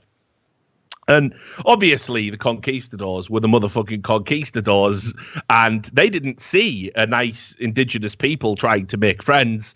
They saw people who were heathens, not Christians, that needed to be killed so they could be sent on their way to God and become good Christians in heaven, or go to hell, whatever, really. I think the gold was probably a big motivator as well. That too. Money, of course. Yeah, I'm not always a believer in that they were that devout as Christians. I feel like there might have been a bit of the money. Yeah, maybe. You might be. I feel like they did come in and they were just like, these locals don't seem to really know what they're doing here. How long should we stay? Should we have some of the fruit? What the fuck? What is that cup holder? It's just pure gold. He's like, it's just, translating. It's just something we found out there. You don't have any more of that, do you? It's got a few cities made of it. You know what? Feeling religious right now. Yeah, I think I'm going to save some souls. I'm feeling. Right. So anyway, what they did was they cut off their hands for the crime of bringing them gifts. The ones that came down to meet the gods, they cut off their hands and sent them back up the hill as a warning. Sent them back empty-handed. Hey, they certainly did. That always reminds me of what we do with the mainstream media in esports. Every time the mainstream media comes sniffing around, we go, but yeah, this will be the one where we get that mainstream acceptance. This is the time where the mainstream media will represent esports correctly, and we'll bring in a whole new generation of players, both young and old, and we will be legitimized once and for all. Every time you extend an invitation to the mainstream media to come into our scene, it is the same tired lies and easily disprovable lies Every time that esports is terrible, it's sexist, it's racist, it's fascist, it's bad, it's nerds, it's losers, whatever they want, they throw it at a dartboard, and they are doing this because they are a dying medium. And they realize they will never, ever entice over the people who have grown up on the internet, the people who aren't old enough to remember a time before the internet, the people who use the internet for community, socializing, for sports, which is all esports is, electronic sports. This is the digital generation, and they do not care about your shit analog bullshit. Can't make fucking any money off the old methods that we used to use. Trying to throw up articles behind paywalls, thinking that's going to work when no one cares about your outdated opinions, right? So the same thing happens every time, and I will say this, and then we will go into the article. It is people who claim to be within esports that invite these pieces of shit in. Yep. It is the tournament organizers that give them press passes and cooperate with them and set up the interviews. It is the people who have been in esports for 2 years and are immediately making a profit because they had cocktails with a venture capitalist once who didn't know better and gave them a bunch of money. It is the fucking esports lawyers that did 1 or 2 bits of pro bono work thinking this made them benevolent figures and then immediately set up profit-making agencies and other types of business where they just actually ream out players, and then they talk about esports as if they ever had a clue about how this industry works when they just got here themselves. And these are the people that lure in the mainstream media and say, yes, come in, here is the fruit, oh mighty conquistadors. And every time we get our fucking hands cut off. And the Guardian is the latest failing. Actually, let me just address that part that you just said there, because I had a thought on that, which is one of the reasons why this tilts me so much is because it's like the same. This is one of the reasons why the most feckless fans in esports are the Overwatch fans, unfortunately. And it's not their fault entirely, because here's the problem. Every new scene, to some degree, was like them. They're the new fans, so they think, oh, if you criticize my game, you hate my game irrationally, and you're just mad about my game. Now, the difference is, unfortunately, it's like that Matthew McConaughey line in Dazed and Confused, like, new fans stay the same age, I get older. It's that scenario, you know. So the problem is, because we get older, and we've seen it again and again and again, and you don't want to explain yourself and win over some people who by default think you are wrong because they don't have any basis in the industry or any knowledge of insider info into thinking that it's accurate. So what happens is, when you get into this situation where people come out in the mainstream media and effectively just smear gamers. They imply that. In this case, they even literally like tie it to a bunch of stuff that goes way beyond anything I've ever seen. So anyway, they imply the usual list of things. You are sexist. You are racist. Best case scenario, you're a loser virgin who eats terrible food and beats off to fucking anime and just plays games because you can't have a real life, which, you know, there's a grain of truth too. But obviously, especially in the modern world, that has become a lot more diluted as a stereotype. It's not really as accurate. But the problem here is, as you kind of hinted in that question there, is, okay, why do they do that, right? Because in the past, everyone always said, it's just because they don't understand. You have to understand, or it's just ignorance. If they just got to know, if we just reach out a helping hand to them and tell them, hey, contact me first and I'll give you the heads up. You are so fucking naive if you are still being sold that snake oil and thinking that that's the problem. Oh, he just hasn't researched pharmaceuticals. That's why he's selling you snake oil, mate. No, this is an agenda. And the reason the agenda is so logical, by the way, it makes perfect business sense for them to attack gaming. Because as you said, they are a failing industry. People do not make money online from journalism anymore. So here's the scenario, right? It's not that the best case scenario is they become our friends, they promote esports, and one day esports is on the Guardian sports section every day. That will never happen because the Guardian sports section would never be the main site for esports. If esports gets big because of Reddit and how things work now, it'll still be you and me pumping out fucking articles on any old site. That will be the main thing people read. So if anything, we will be the next thing to supersede them. The only reason why we can't just step on these cunts' throats right now is the people you've said. It's the people in the middle. The people with all the money in esports are still short-sighted enough to realize that right now it's really great to get any coverage in mainstream media, because the people who read mainstream media who have an impact on esports are the cunts with the money who don't know about esports. So even just getting it in front of their eyes and even signaling that it's a threat here, in the short term, they view that as good, because they can say, look, in my sponsor deck, it was recently featured in the Times of London and the Wall Street Journal.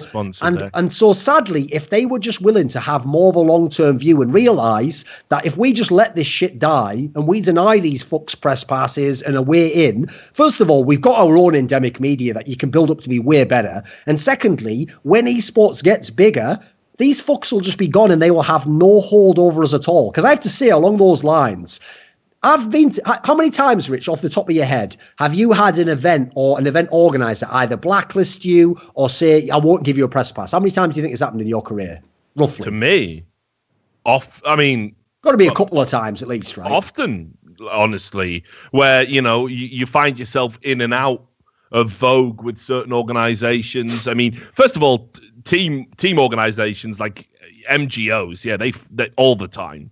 Until they need you to come out and say what they're doing is great, and in which case they'll send you a press release after 2 years on a blacklist. And tournament organizers have done it as well. I've had tournament organizers say, you can't come to this event, we don't want you here. Yep. And then all of a sudden, when that fails to end your career, they eventually come around. They're always going to need the media, right? And especially in endemic media, because this is where I have a very powerful voice, right? Exactly, which is what they come to the conclusion. But the point I was making there is, even people like you and me who were well established at the time these things took place, even we've been tested. Like, they've tried to see if they can control what we say, make us sort of like heel to their toe the line and therefore get back in their good graces.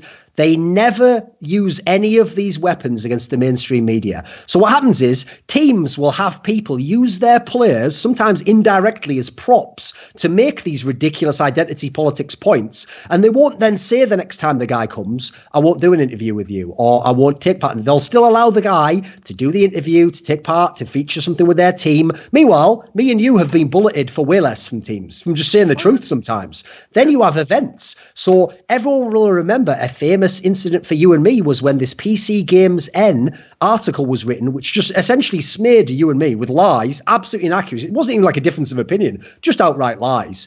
I went to the Overwatch League for the first week of the Overwatch League and saw the journalist who wrote this article, who to my knowledge has never written about esports except that one article, at the Overwatch League with a press pass just sat up front on one of the tables.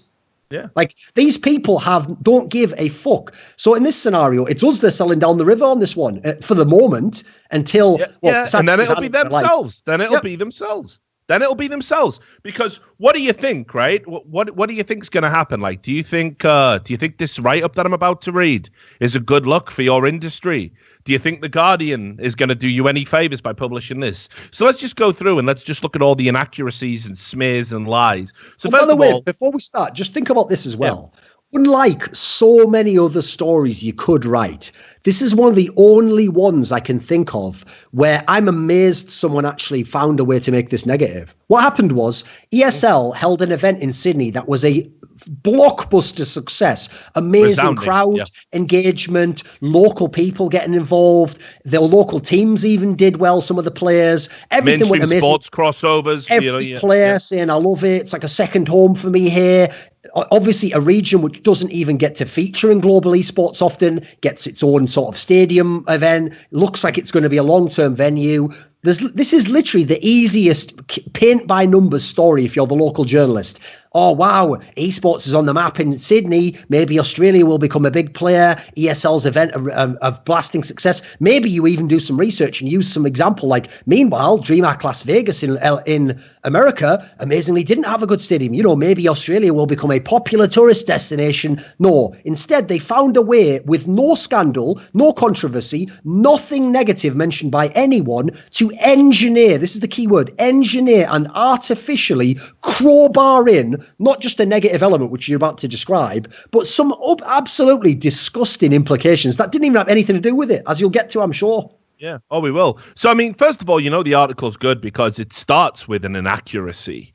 So I can't even imagine getting the first sentence of an article wrong. Your first researchable fact. There was not 18,000 in the Sydney Arena. Could no way. Not least because remember, if you ever look, this is why you don't, if you're a rookie journalist, don't look up the venue capacity because that's exactly what this journalist circles did. And you cannot have, well, you can, but they don't do it in esports. You tend to in one games in events have a stage, and so a third or a quarter of the seats are not going to be there. That's where the people are backstage.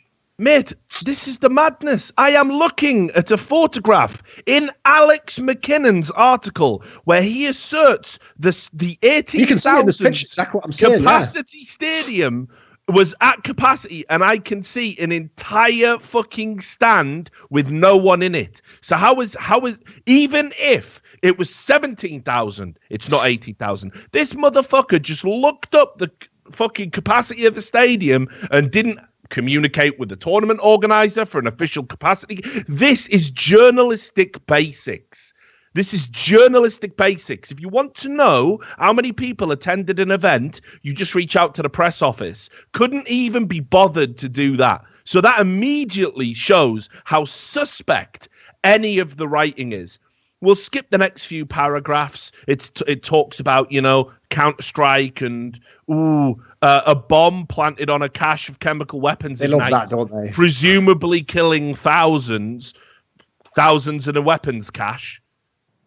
You don't even know what the premise of the map is. Again, all you would have to do is bring up the map, and it tells you exactly what the mission of the terrorists in the game is. Suppose downloading a copy of Counter-Strike would be too hard for a mainstream journalist to do. Anyway, then it says the crowd is overwhelmingly male. Now, again, this is loaded language, my friends. Overwhelmingly male implies that it is an overwhelming presence, a negative thing, that it is majority male. Oh, this is something, by the way, let me just touch on that. This is another way you know it's an agenda and not naivety. Because anytime you see, for example, someone like a good example right now, a classic one, because it happens every article in the mainstream, would be like Jordan Peterson.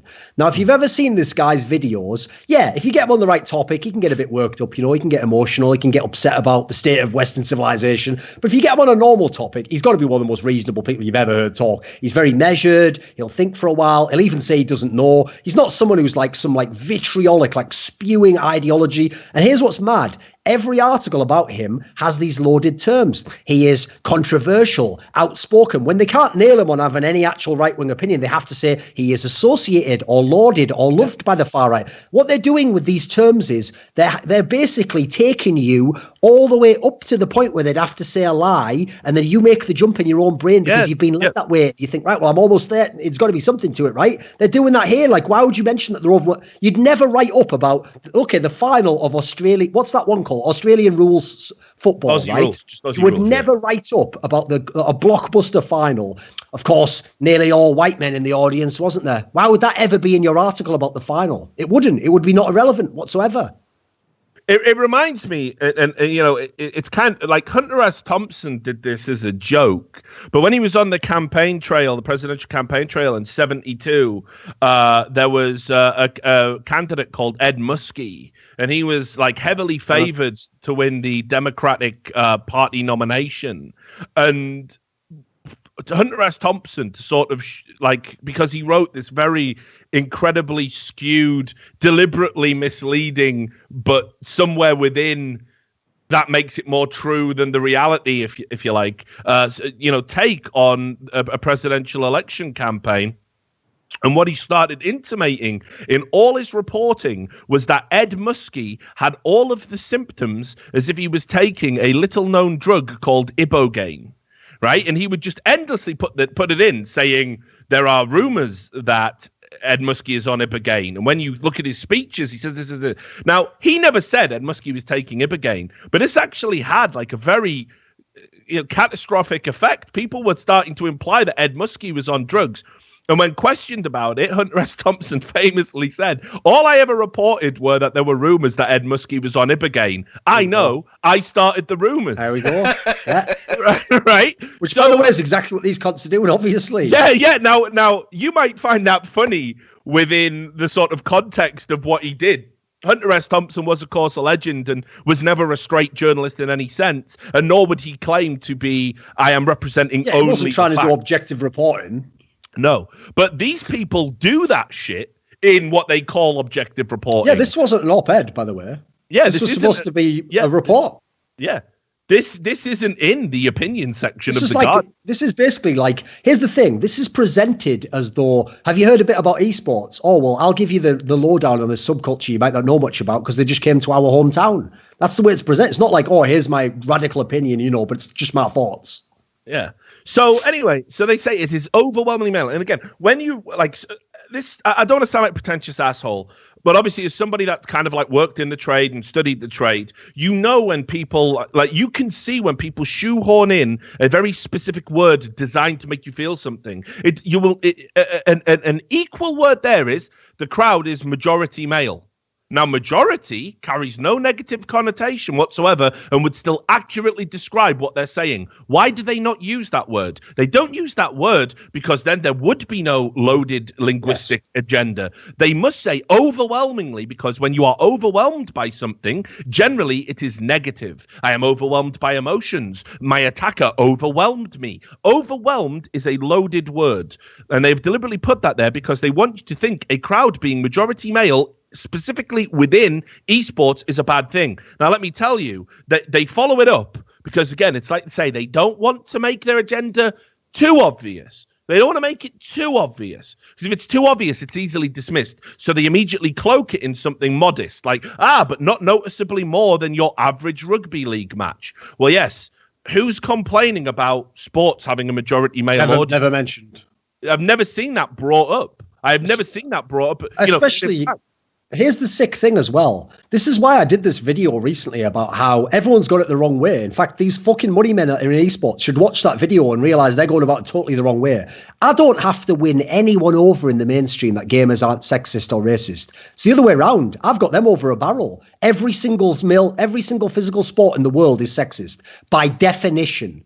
On an absolute scale, where there are no women in the NHL, there are no women in the NFL, there are no women in the NBA, and there never will be. They are the least equal opportunity sports you can ever have. Meanwhile, in gaming, you don't have many in that scenario. But guess what? We've got fucking infinitely more than they do. And we've got a future potential for infinitely more. And we're significantly not only better than esports was itself, because logically it was only men playing in their bedroom in a very niche sport. We've actually gotten to an amazing level. So whereas this should be a story, and you know what? There was actually quite a few girls there. And some of them actually were following the game and knew what it was about and had a favourite player and weren't just there with their boyfriend. Rather than it being a brilliant story about one of the most fucking, in the true sense, progressive sports and disciplines and pastimes ever to happen in the modern world, it's presented as the exact opposite, as the 180 opposite, as a restrictive, I'm surprised the guy didn't throw in the fucking white male part, but then again, it's in Australia, isn't it? So I guess they can't, they'd pick up that'd be ridiculous, but they still go with the whole, it's just men, and then obviously we know where this is fucking leading, don't we? Yeah, well, it then goes on to talk about, just the usual stuff like, if this sounds like a demented fiction, well, it's not, right? So, it was really bizarre, and just on your point as well about the crowd.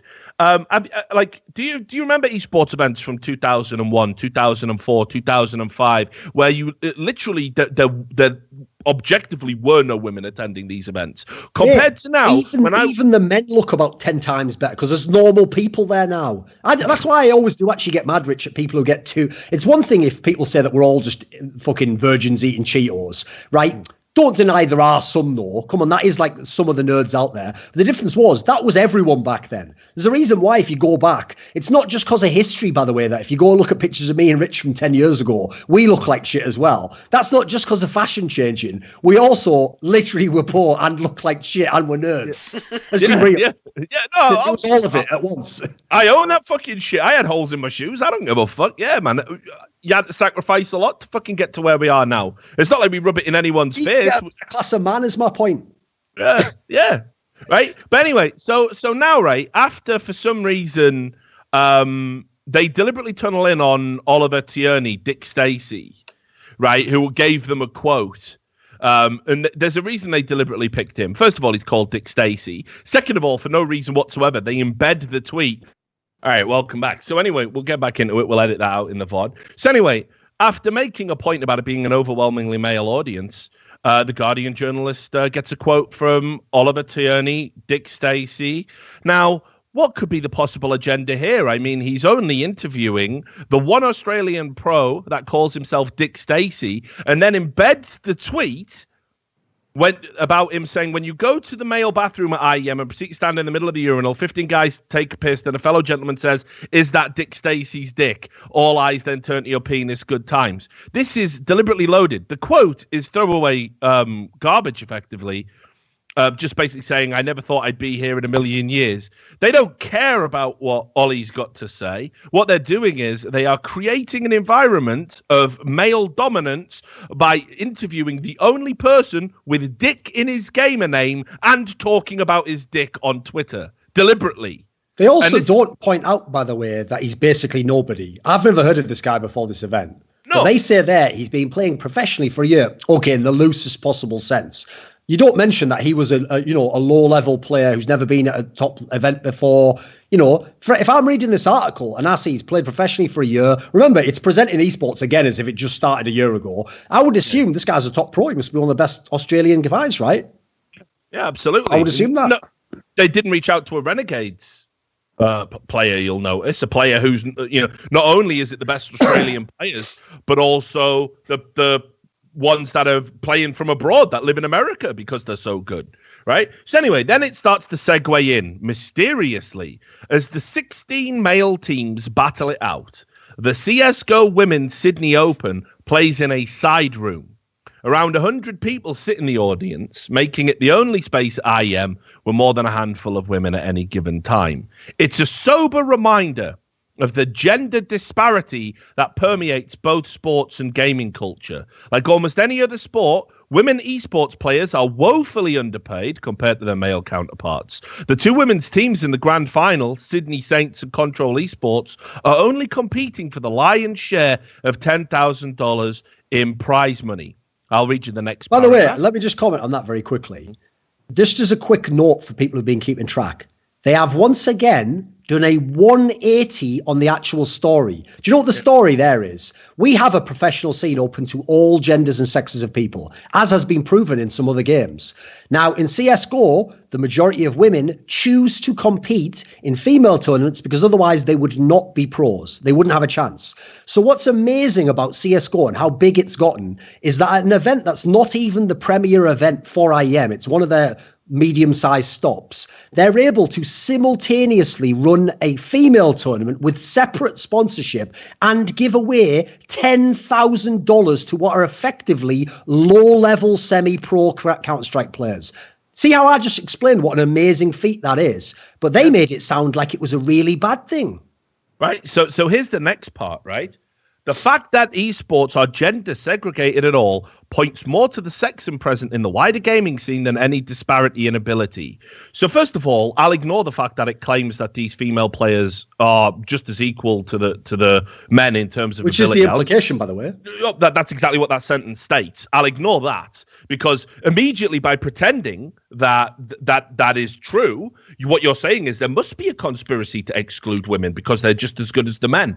But here's the thing, Alex McKinnon, you dateless fucking moron, you absolute clueless cunt who literally should have your fucking, like, if I was the editor and I saw all the fucking lies in this piece, you would never work for my publication again. And I've been an editor. I'm sure you will never reach those lofty heights. So he says the fact that esports are gender segregated at all. Bad news, it's not gender segregated. Women can enter the main tournament. Rich. He actually got that. He's got it 180 again, mate. It is. Yeah. There's female-only tournaments. That's it. Yeah. Men can't compete in those. Yeah, exactly. The main tournament is not segregated. Oh. Women can compete in it. Fact, nowhere does it mention gender in a Counter-Strike tournament when you sign up. If FaZe signed a female player tomorrow and she was able to hang at that level, right? And I'm not saying that'll never happen, by the way. I think... Probably will eventually. Yeah. This year's proven simple it. level person who comes along, I'm sure. Yeah, right. So Nowhere in any of the rules, in any of the literature, are women segregated from there is no such thing as a men's Counter-Strike tournament. So this is an absolute lie. This is an absolute lie. If I was ESL and IEM, right, ESL who are partnered with any key, right, Intel Extreme Masters that have dumped hundreds of thousands Intel into doing, equality in space. Again, I would sue. You can never pass either, Rich. Even if ESL's the only fuckers doing that. They're doing the any key. They're getting their own major sponsor to put this money in, and they're the only ones getting punished for it. Because if there hadn't have been the women's tournament here, this idiot doesn't have the grounds to make this stupid analogy. Yeah. And the worst thing is, they don't think this guy's fucking us over. Maybe we should take a wide berth with the Guardian. I bet they'll still just treat him with open arms, welcome him in. I would have my lawyers talk to the editor immediately and say, you definitely need to correct these statements. And I'm pretty sure a correction would be issued. The fact that no one even bothers to get these people to correct these egregious smears about esports just shows you all you need to know. And then it comes, here's the piece de resistance. I've talked about this on my politics podcast, the Richard Lewis show. It's awesome, right? They're now talking about incels. And they are trying to rewrite history retroactively because a guy in Canada, some fucking loser, some piece of shit, ran over a bunch of people. And then it turned out when they looked into his past, he self-identified as an incel. An incel is someone who is involuntarily celibate. They had a subreddit, which was shut down. I think it was at the end of last year. Basically, it's a group of people who hate women because women won't sleep with them. Right? Now, again, make of that what you will. To call it a violent movement is absurd. It is a movement that speaks in violent terms. Sure, it is a movement that types disgusting things on the internet. Of all the extreme groups, that has to have been one with the least amount of violence ever caused in real life. It's two people. It's two people that have killed people that they can. Exactly. That's remarkably unviolent for people who are complete losers, basically almost like the training grounds for the sort of nutters that you'd get from a traditional Western background. But here's the great thing, because they're nutters and they just sit in the bedroom, they're not causing actual fucking violence. That's the maddest part. Try going and finding any neo-Nazi group and see how much more violence comes out per group out of them than this massive movement they're claiming. And now you just know, by the way, we're all going to get thrown in with this as well. Just like far right and alt right, we're all going to suddenly be called incels, and then they'll use that logic. Oh, the fact you say you're not, that's exactly what you would say, as usual. Since 2014, ever since Gamergate, which again, Gamergate was, sure, there were harassers and losers and pieces of shit that used a hashtag on Twitter. There were also very many well-informed people that wanted ethics in journalism. I can link you the same journalists that now decry Gamergate as a movement, thanking Gamergaters for trying to raise attention to people trying to dox them, people trying to harass them. That to try and right? The FBI have investigated it. It is never. And by the way, found all the death threats to be non-credible. Yeah. Said there wasn't a single bomb threat or credible death threat issued. No one has ever found this top-down organization that is known as Gamergate. And this is all you need to know about mainstream journalism. They said that Gamergate was gamers wanting to harass women out of gaming. That's what they said initially. Then it became, it's actually neo-Nazis and fascists wanting to harass people of color and women out of gaming. Then it became neo-Nazis and fascists that wanted to get Trump into the White House by using gaming as a conduit. That was what Gamergate was. Then it changed, and then it was Gamergate was a Russian psyop to radicalize losers and gamers. And look, Steve Bannon made a joke once about World of Warcraft losers having too much time on their hands, and so now it's all provable that all right-wing politics is funded by Russia and they were radicalized by Russian bots. And now, somehow, we have to walk that back and pretend, Gamergate was an offshoot of this violent terrorist incel movement. Now, even if any of that was true, and you can objectively see where the journalists have lied repeatedly to make these deranged narratives fit whatever loose collection of facts they can grab at. Even if that were true, what has this got to do with esports? And I will show you how they have tried to link this to a triumph of equality and diversity in the sporting medium. The 2014 Gamergate scandal, the article says, which saw female gaming journalists and critics of gaming culture's more boorish aspects targeted by waves of online abuse, was the first rumbling of what would become the weaponized misogyny of the Trump campaign and the violent incel movement. Now I'm like, okay, well, reach. Yeah, right. This cunt's got a better reach than Dalsim out of Street Fighter 2. Now, surely you cannot just throw in that singular sentence and leave it there and move on with the article. Well, no, they absolutely do. So this is another classic trick. What they do, it used to be called in the business monstering. It's where if you cannot, you will just make somebody a monster by association. Everything that they've ever done, said, you will find a way to put them next. And again, the right and left do this. You will find a way to put them next to the people.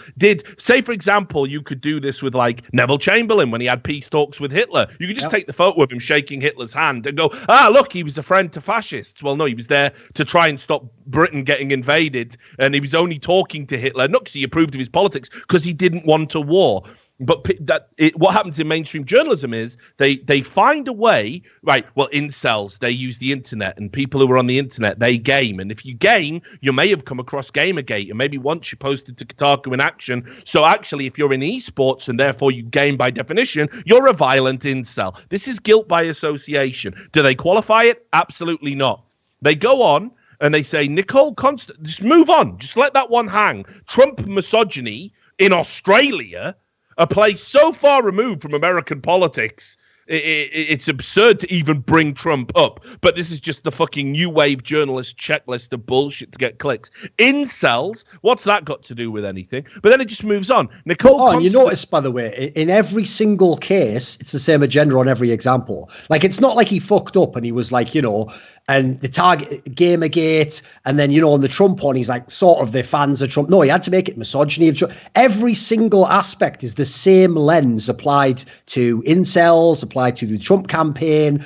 I mean, the idea, where was I don't even know. I could take every single one of these apart, mate. The weaponized misogyny of the Trump campaign. Yeah. The biggest joke about all of this is that you get normal people who read this, and I'm sure you've heard this so many times, and they say naive things. I always say the one area where normal people come off the stupidest is always the law, because there are a lot of people who've grown up who've never dealt with the law, and they believe things like, well, if you get arrested for a crime, don't worry. If you didn't do it, you're nothing to worry about.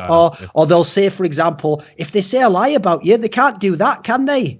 So in this scenario, they'll go, well, this guy wouldn't be allowed to lie on the Guardian's website about the incel movement or about the Trump campaign or about someone being far right. So, for example, there was a recent thing very recently where there was a big march and they said it was all right-wing, white nationalists. And then you look at the pictures of it, it's like black women, lesbians, people who have no connection aside from actually what the march was about, which is March for Freedom of Speech. It wasn't in any way what was presented. But unless you'd done your research, most popular drag queen was singing at it, got a round of applause. And unless you had done your research, so in other words, what you'd need a fucking journalist to do for you since you weren't there, it would be impossible to get the actual context. They presented a completely fabricated version. And sadly, a naive person, like our family probably would if they didn't know anything about esports, would just read it and go, bloody hell, stay away from that incel stuff, son. Like, this is the world we live in. I know. Mad. So anyway, just moves on. Nicole Constantine is the Sydney Saints manager handling their schedules and day-to-day logistics.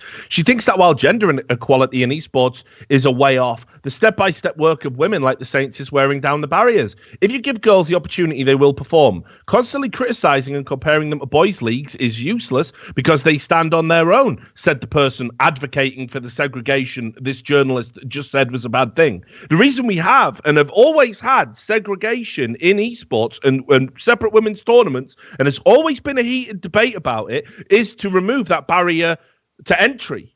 We remove the barrier of entry to being in male spaces. As she said there, she's right. Yeah. So how do you interview a woman who's just told you that actually we're a way off, but we're getting there? And do you notice, by the way, this is another thing about how journalism works, right? So it says that sentence there. She thinks that while gender equality is a way off, the step-by-step, right? The only part that's in quotes is step-by-step. Yeah. If she'd given a straight-fire comment about how there wasn't gender equality in it, that'd be the quote. Why would you put this other shite about... Like, remember, this idiot's had to use a quote that goes against his own point. That means that's the best quote he had. That's so suspicious in itself. Yeah. No, of course. And again, how do you just segue from weaponized misogyny, violent incel movement, Gamergate, online... By the way, Rich, here's into this. Here's a crazy thought. Why the fuck would you want more young girls to get involved in a violent movement that's involved with incels and it's like weaponized misogyny and targets them with abuse? I would say girls stay clear till the FBI sorted this out. Let's wait for them to check all the death threats out. If they're all credible, they'll put them in prison. And then after we've purged the whole scene, you can come in and we'll have a beautiful scene. Yeah. Well, not real, of course, is it? Yeah. It's just insane that this article is there and people are like, yeah, well, this is a perfectly fine representation of what esports is about. Now, I'll just say this. It then goes on again, as if the article has said absolutely nothing critical whatsoever. It says as Sydney goes about I always love the way they always try and end on like something that like sets the scene. Like, it's just pathetic. It's like Alan Partridge. Needless to say, I had the last laugh. These people can't even fucking write. It's disgusting. As Sydney goes about its Sunday, unaware of the growing phenomenon unfolding in its midst. Let me tell you, Australia is very aware of esports. You're unaware, you daft cunt. 18,000, false number. Gaming devotees stand to cheer their new champions. People who attended a sports event stand up to cheer the champ. Imagine that madness. 18,000. Here's what I love, though, Rich. Madness. You're right. He tried to end it like that was the end of his Pulitzer Prize winning. I know. Yeah. And as it ends, you look away and one tear forms and you go, "That was bloody beautiful, right?" But the problem is, Rich, that's not it, because as we were saying earlier, there is more on the page. Technically, it says. Since you're still here, since you're here, we have like a small favour. You know how no one gives us money and nothing and that, but could you just see your way to giving us a euro? Not even a pound, just a euro. If you could just give us a euro for €1 a month, The Guardian can write shite about every subculture and live to fight another day. Like, so it has to end like begging us. But I also think it's worth pointing out that there's definitely a strategy inherent in an article like this, where honestly, what they do is they know that influencers in the space. Oh, that tells me alone, Rich. Every time, listen. We all know who they are, so I won't call them out. Some of them are friends of mine. Some people I like.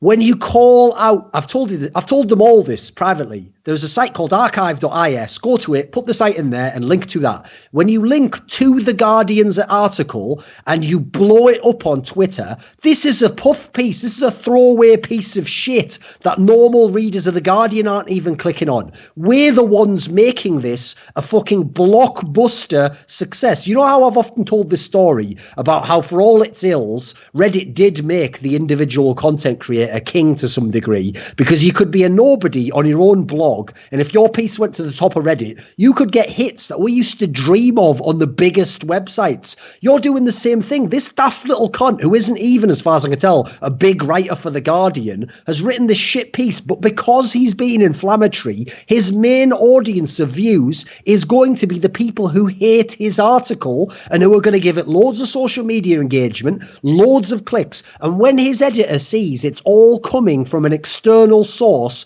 not clicks on The Guardian, his editor's going to have a boner so fucking large the table's going to be at head height, and he's going to commission this cunt to do another esports story, and then Blizzard's going to give him the press pass to come and write about how the Overwatch League's sexist, Yeah, of course. Like, I mean, it's incredible, by the way, just as an aside. Overwatch has probably dealt with more of these type of hit pieces, despite trying to be the inclusive. And they even now have a woman in the fucking league. Yeah, and that's because you invite them in. I wrote an article about this. I never published it because I wrote while I was at E-League, and it would have been considered very taboo and bad of me to basically go in on all these journalists, these fake journalists that want to come from outside of esports and basically be part of esports, while systematically trying to tear esports down and make a name for themselves. They'll never break a story. They talk about, right, inclusive spaces and doing good and let's do better. Do you know how many young people are exploited in esports? I do, because I've dedicated my entire journalistic career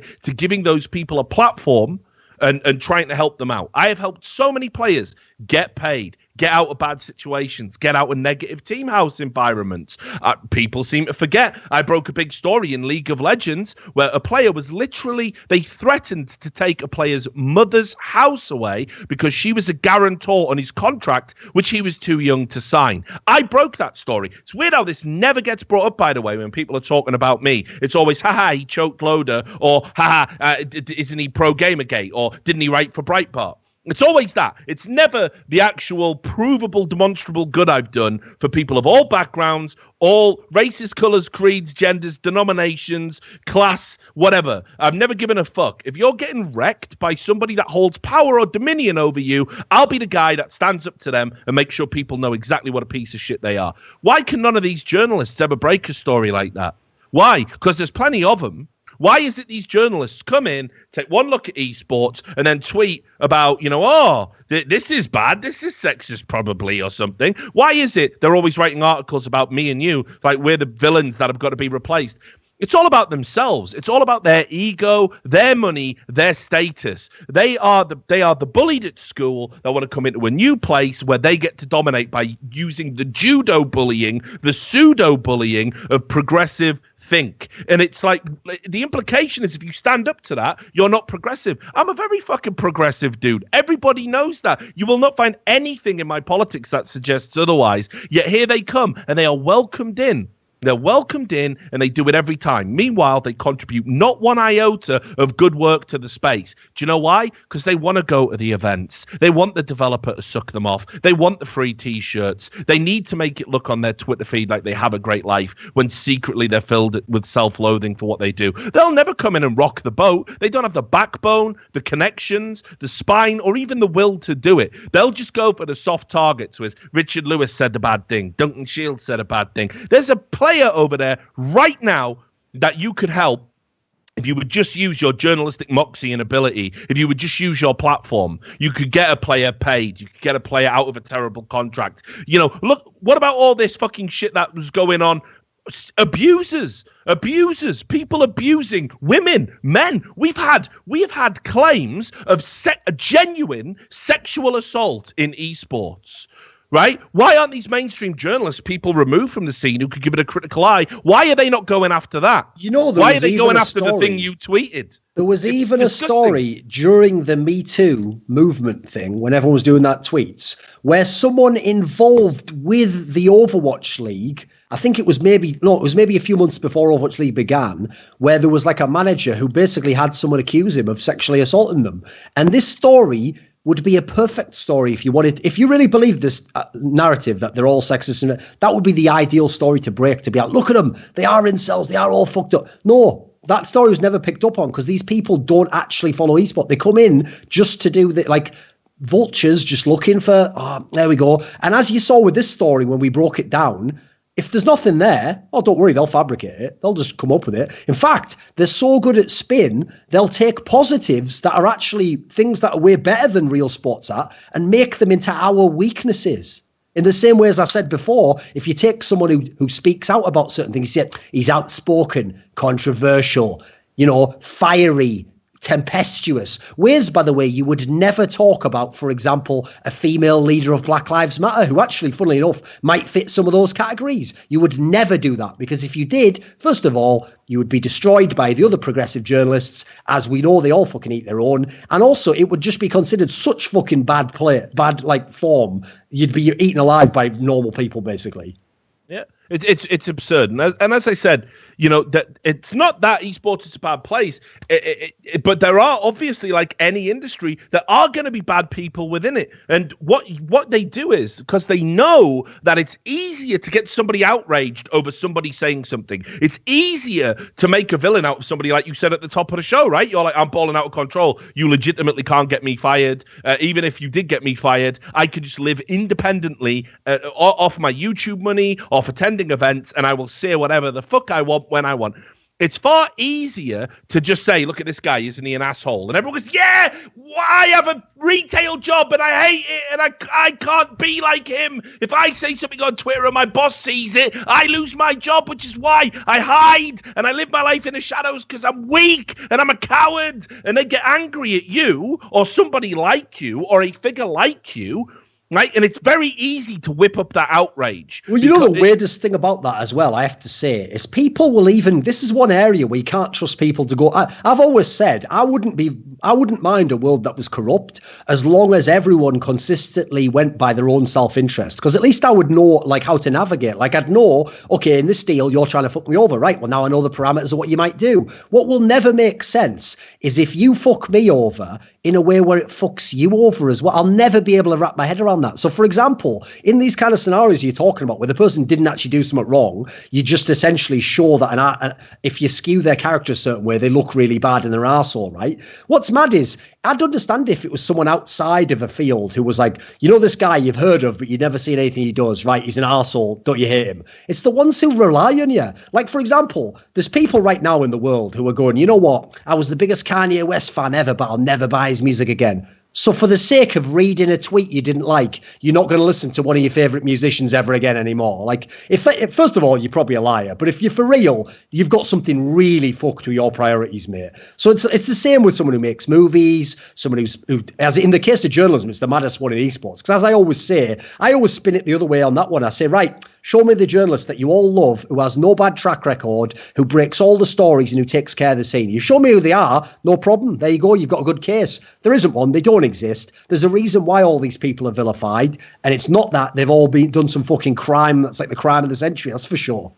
But it's just what I hate is just how fucking weak these fucking journalists are. They want the status of being a journalist without any of the bravery, courage, or skill set of actually doing the work of what you have to do if you want to wield that lofty title, right? They don't want to do any of that. Do you know why? It's a huge risk if you hear about somebody that sexually assaulted someone, right? And you have to go and you have to interview people, and then you've got to weigh up what they say. You have to go check dates, times, just hours and hours of research. You have to interview other witnesses, people who can corroborate. They also might do what we said the esports people don't do before. If they're in a big enough organization, they might get pressure put on you to kill the story. That can happen. Oh, yeah, definitely does happen, right? And then, so now, all of a sudden, you are playing with somebody's reputation. And if you put it out there and you get it wrong, you best believe legal action, no more work. A publication won't want to touch you because you're a toxic asset. Every time you publish a story people do not want to hear,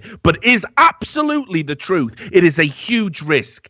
I've lived in that fucking risk for years, and I only write about esports and financially corrupt shit and bad contracts in this. And trust me, I've had the death threats. I've had people come up to me at events and say they're going to kill me. I have had 10, 15 years of death threats. Where's my fucking book deal? But it doesn't stop me doing it, because that is what the platform is there for. If you do not have the spine to break those kinds of stories, and instead you're going to go after soft targets because, oh, didn't you tweet something bad once? Look at him. See, I'm making it a better place. You ain't doing shit.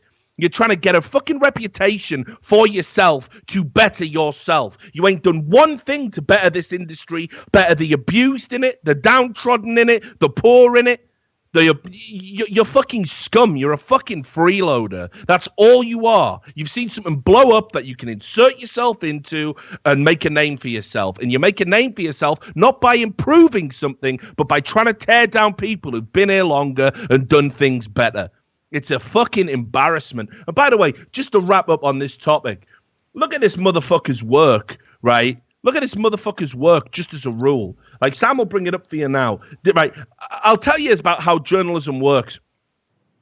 In case, because I know most people who watch this probably never worked at a publication. Very often at big publications, you will have like a Slack chat or a group. Yeah, you see it, right? Yeah, we're going to get there, right? And what happens is you'll have a group of freelancers, and the editor will disseminate down to the sub-editors or the other sort of supervisors of a section, the editors of a section, and say, hey, here's a pitch, here's an idea. Australian event just had a big esports, Australia just had a big esports event. We need somebody to go and write about that. Does anyone want to do it? And we'll pay $150 or whatever if somebody does it, and then somebody will reply to it in Slack or whatever, and they'll say, yeah, I'll get that one. And Alex McKinnon, you can see by looking at his articles, he is the guy that just picks up whatever detritus has floated down to the bottom that no other journalist wants to do. Don't worry, if it's a slow news day, he will write an article Could allowing dogs on trains help ease Sydney's car crisis?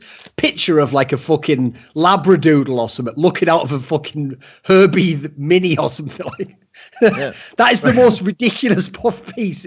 No. What sort of throwaway shit is that? No, look, so he's obviously a guy who also specialises in Australian stuff, because you can see here, Australian Cities Week, he wrote in April, could allowing dogs on trains help ease Sydney's car crisis? What? Brilliant. That's hard hitting. Give me some more for that. Something for the man's cave. Rich Pickings as Russell Crowe's divorce auction. Net 3.7 million. But then look at this. Yeah. Trump pumpkins and Tathra oysters.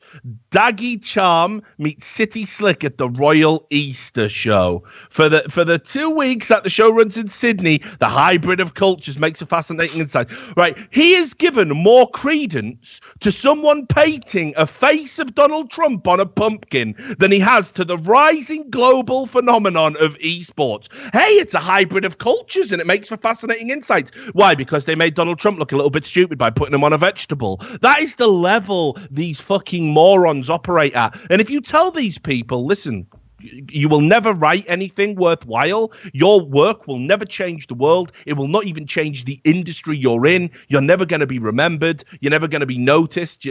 They'll oh, no, that's not true. You're harassing me. La, la, la, la, la. Do better work. Just do better work. Just make a choice. Wake up in the morning and say, do you know what? I don't have to be this. I don't have to be this diet BuzzFeed, $150 for an article no one reads, piece of shit hack. I do not have to be that.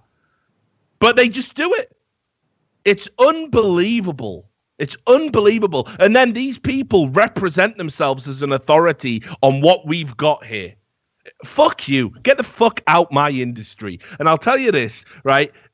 Honestly, I'll say this. ESL, any of your tournaments, if Alex McKinnon's name is ever on a fucking press accreditation or ever asked to speak to you, right, or ever wants to write a piece about esports ever again, and you facilitate it, you obviously don't give a fuck about this industry neither, because these people need to be pushed away every time they embarrass themselves. Get the fuck out. We don't need you. We got the technology now. We got our own TV shows. We got our own sports. We got our own journalists that are actually capable in a way they weren't 10 years ago. We know what the stories are. We know what the audience wants, and we know the fucking truth. And you'll never get to that because you don't give a fuck. So fuck off. That's all there is to it. Anybody who facilitates these people from now on needs to be put on fucking notice. It's a joke. By the way, though, I looked because there's like 145 comments on that Guardian piece, and most of them actually aren't like raging. Some of them are like, it's inaccurate or whatever, because again, they naively think this guy just didn't do his research. But there's one comment by a guy, and I've just checked his profile. He's like clearly like a guy who's being sarcastic, but knowing that it's sarcastic, it's the best answer to this sort of stupidity. He just put, I wish men would just stop doing stuff. Because that's the sort of retarded like concept of this article, isn't it? It's like, bloody, the men are at it again. They've only held the tournament, haven't they? And like I say, just final point, and I promise then we'll wrap up the show.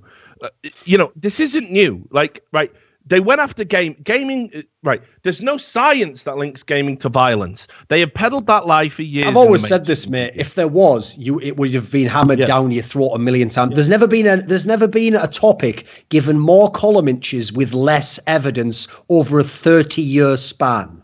It's over unreal. The whole world. And what bothers me is, right, well, hang on, you're a progressive journalist, right? So how do you feel about climate change denial? Well, denial of science is absolutely outrageous. To deny the hard facts of science, 99% consensus. Haven't you? Right, okay, good. So you're on board with science. Look at all these scientific studies done by credible institutions that show you actually gaming increases empathy, intelligence, blah, blah, blah.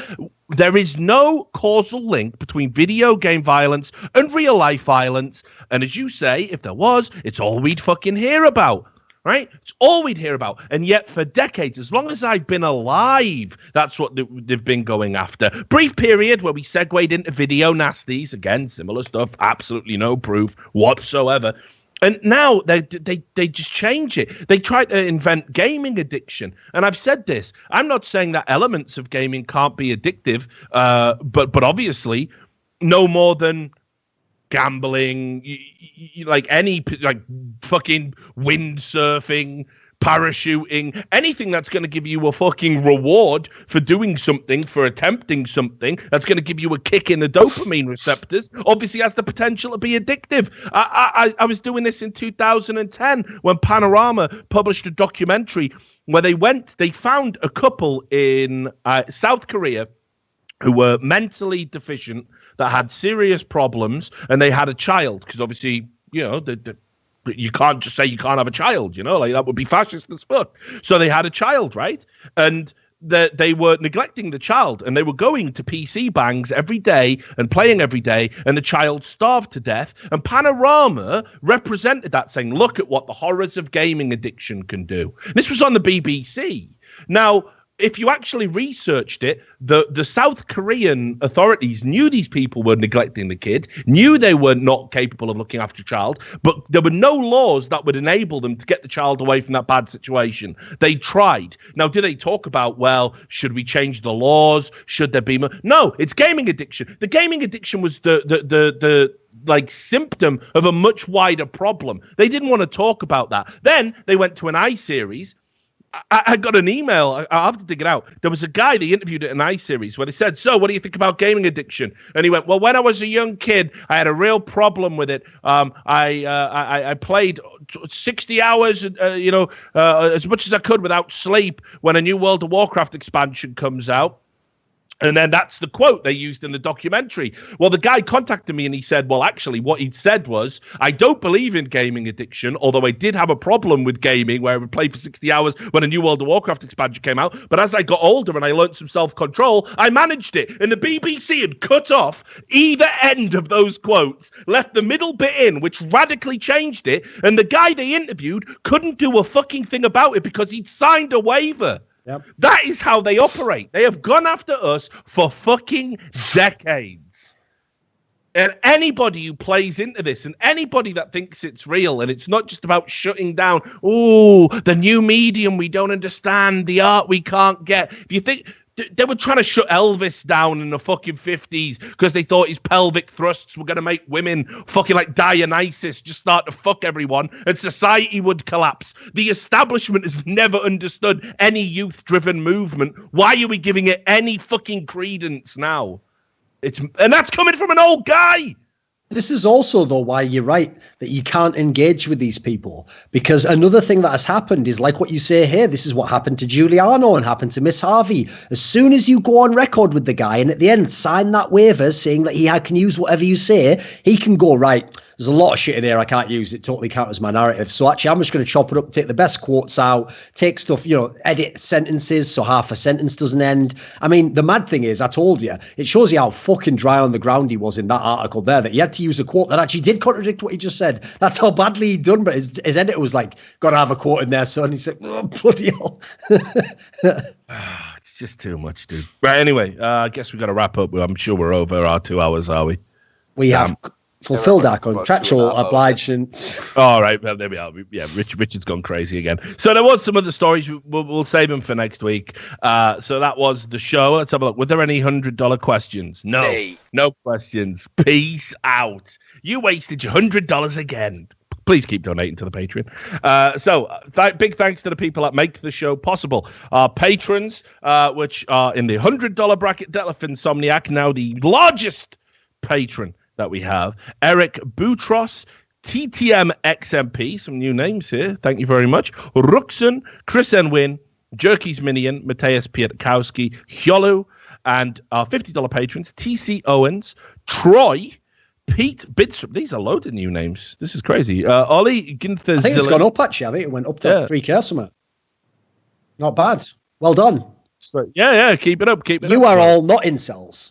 yeah. You are not incels by subscribing to the alt-right Counter-Strike podcast. Why not? By the numbers. Listen, this podcast got Trump elected. Don't you remember it, Rich? I mean, it didn't exist at the time, but in spirit, I think we did somehow spawn. It was us, and then wasn't it that guy from Moscow 5? Like he was funneling money from Putin to us through illegal credent cards or something. I can't remember. I couldn't remember. Well, what I'm thinking we'll start calling it is buy the Trumpers. That's what we'll do. We'll call it that for next week. Buy the Trumpers. It's going to be huge, right? Anyway, so yeah, Troy, Pete Bidstrup, Ollie Ginter Zillan, Colin Penny, Carter, Andreas Westerlund, Madsen, the Archangel Varao, Vexy, Mama Jamma Hennessy, Nostradamus, Daniel Plamanov Yordanov, Marcus Kyumpa, Sard Sawar, and William Southern. That was By the Numbers. Thanks very much for tuning in. We'll see you next week. Same time, same place. Until then, take care of yourselves. Peace.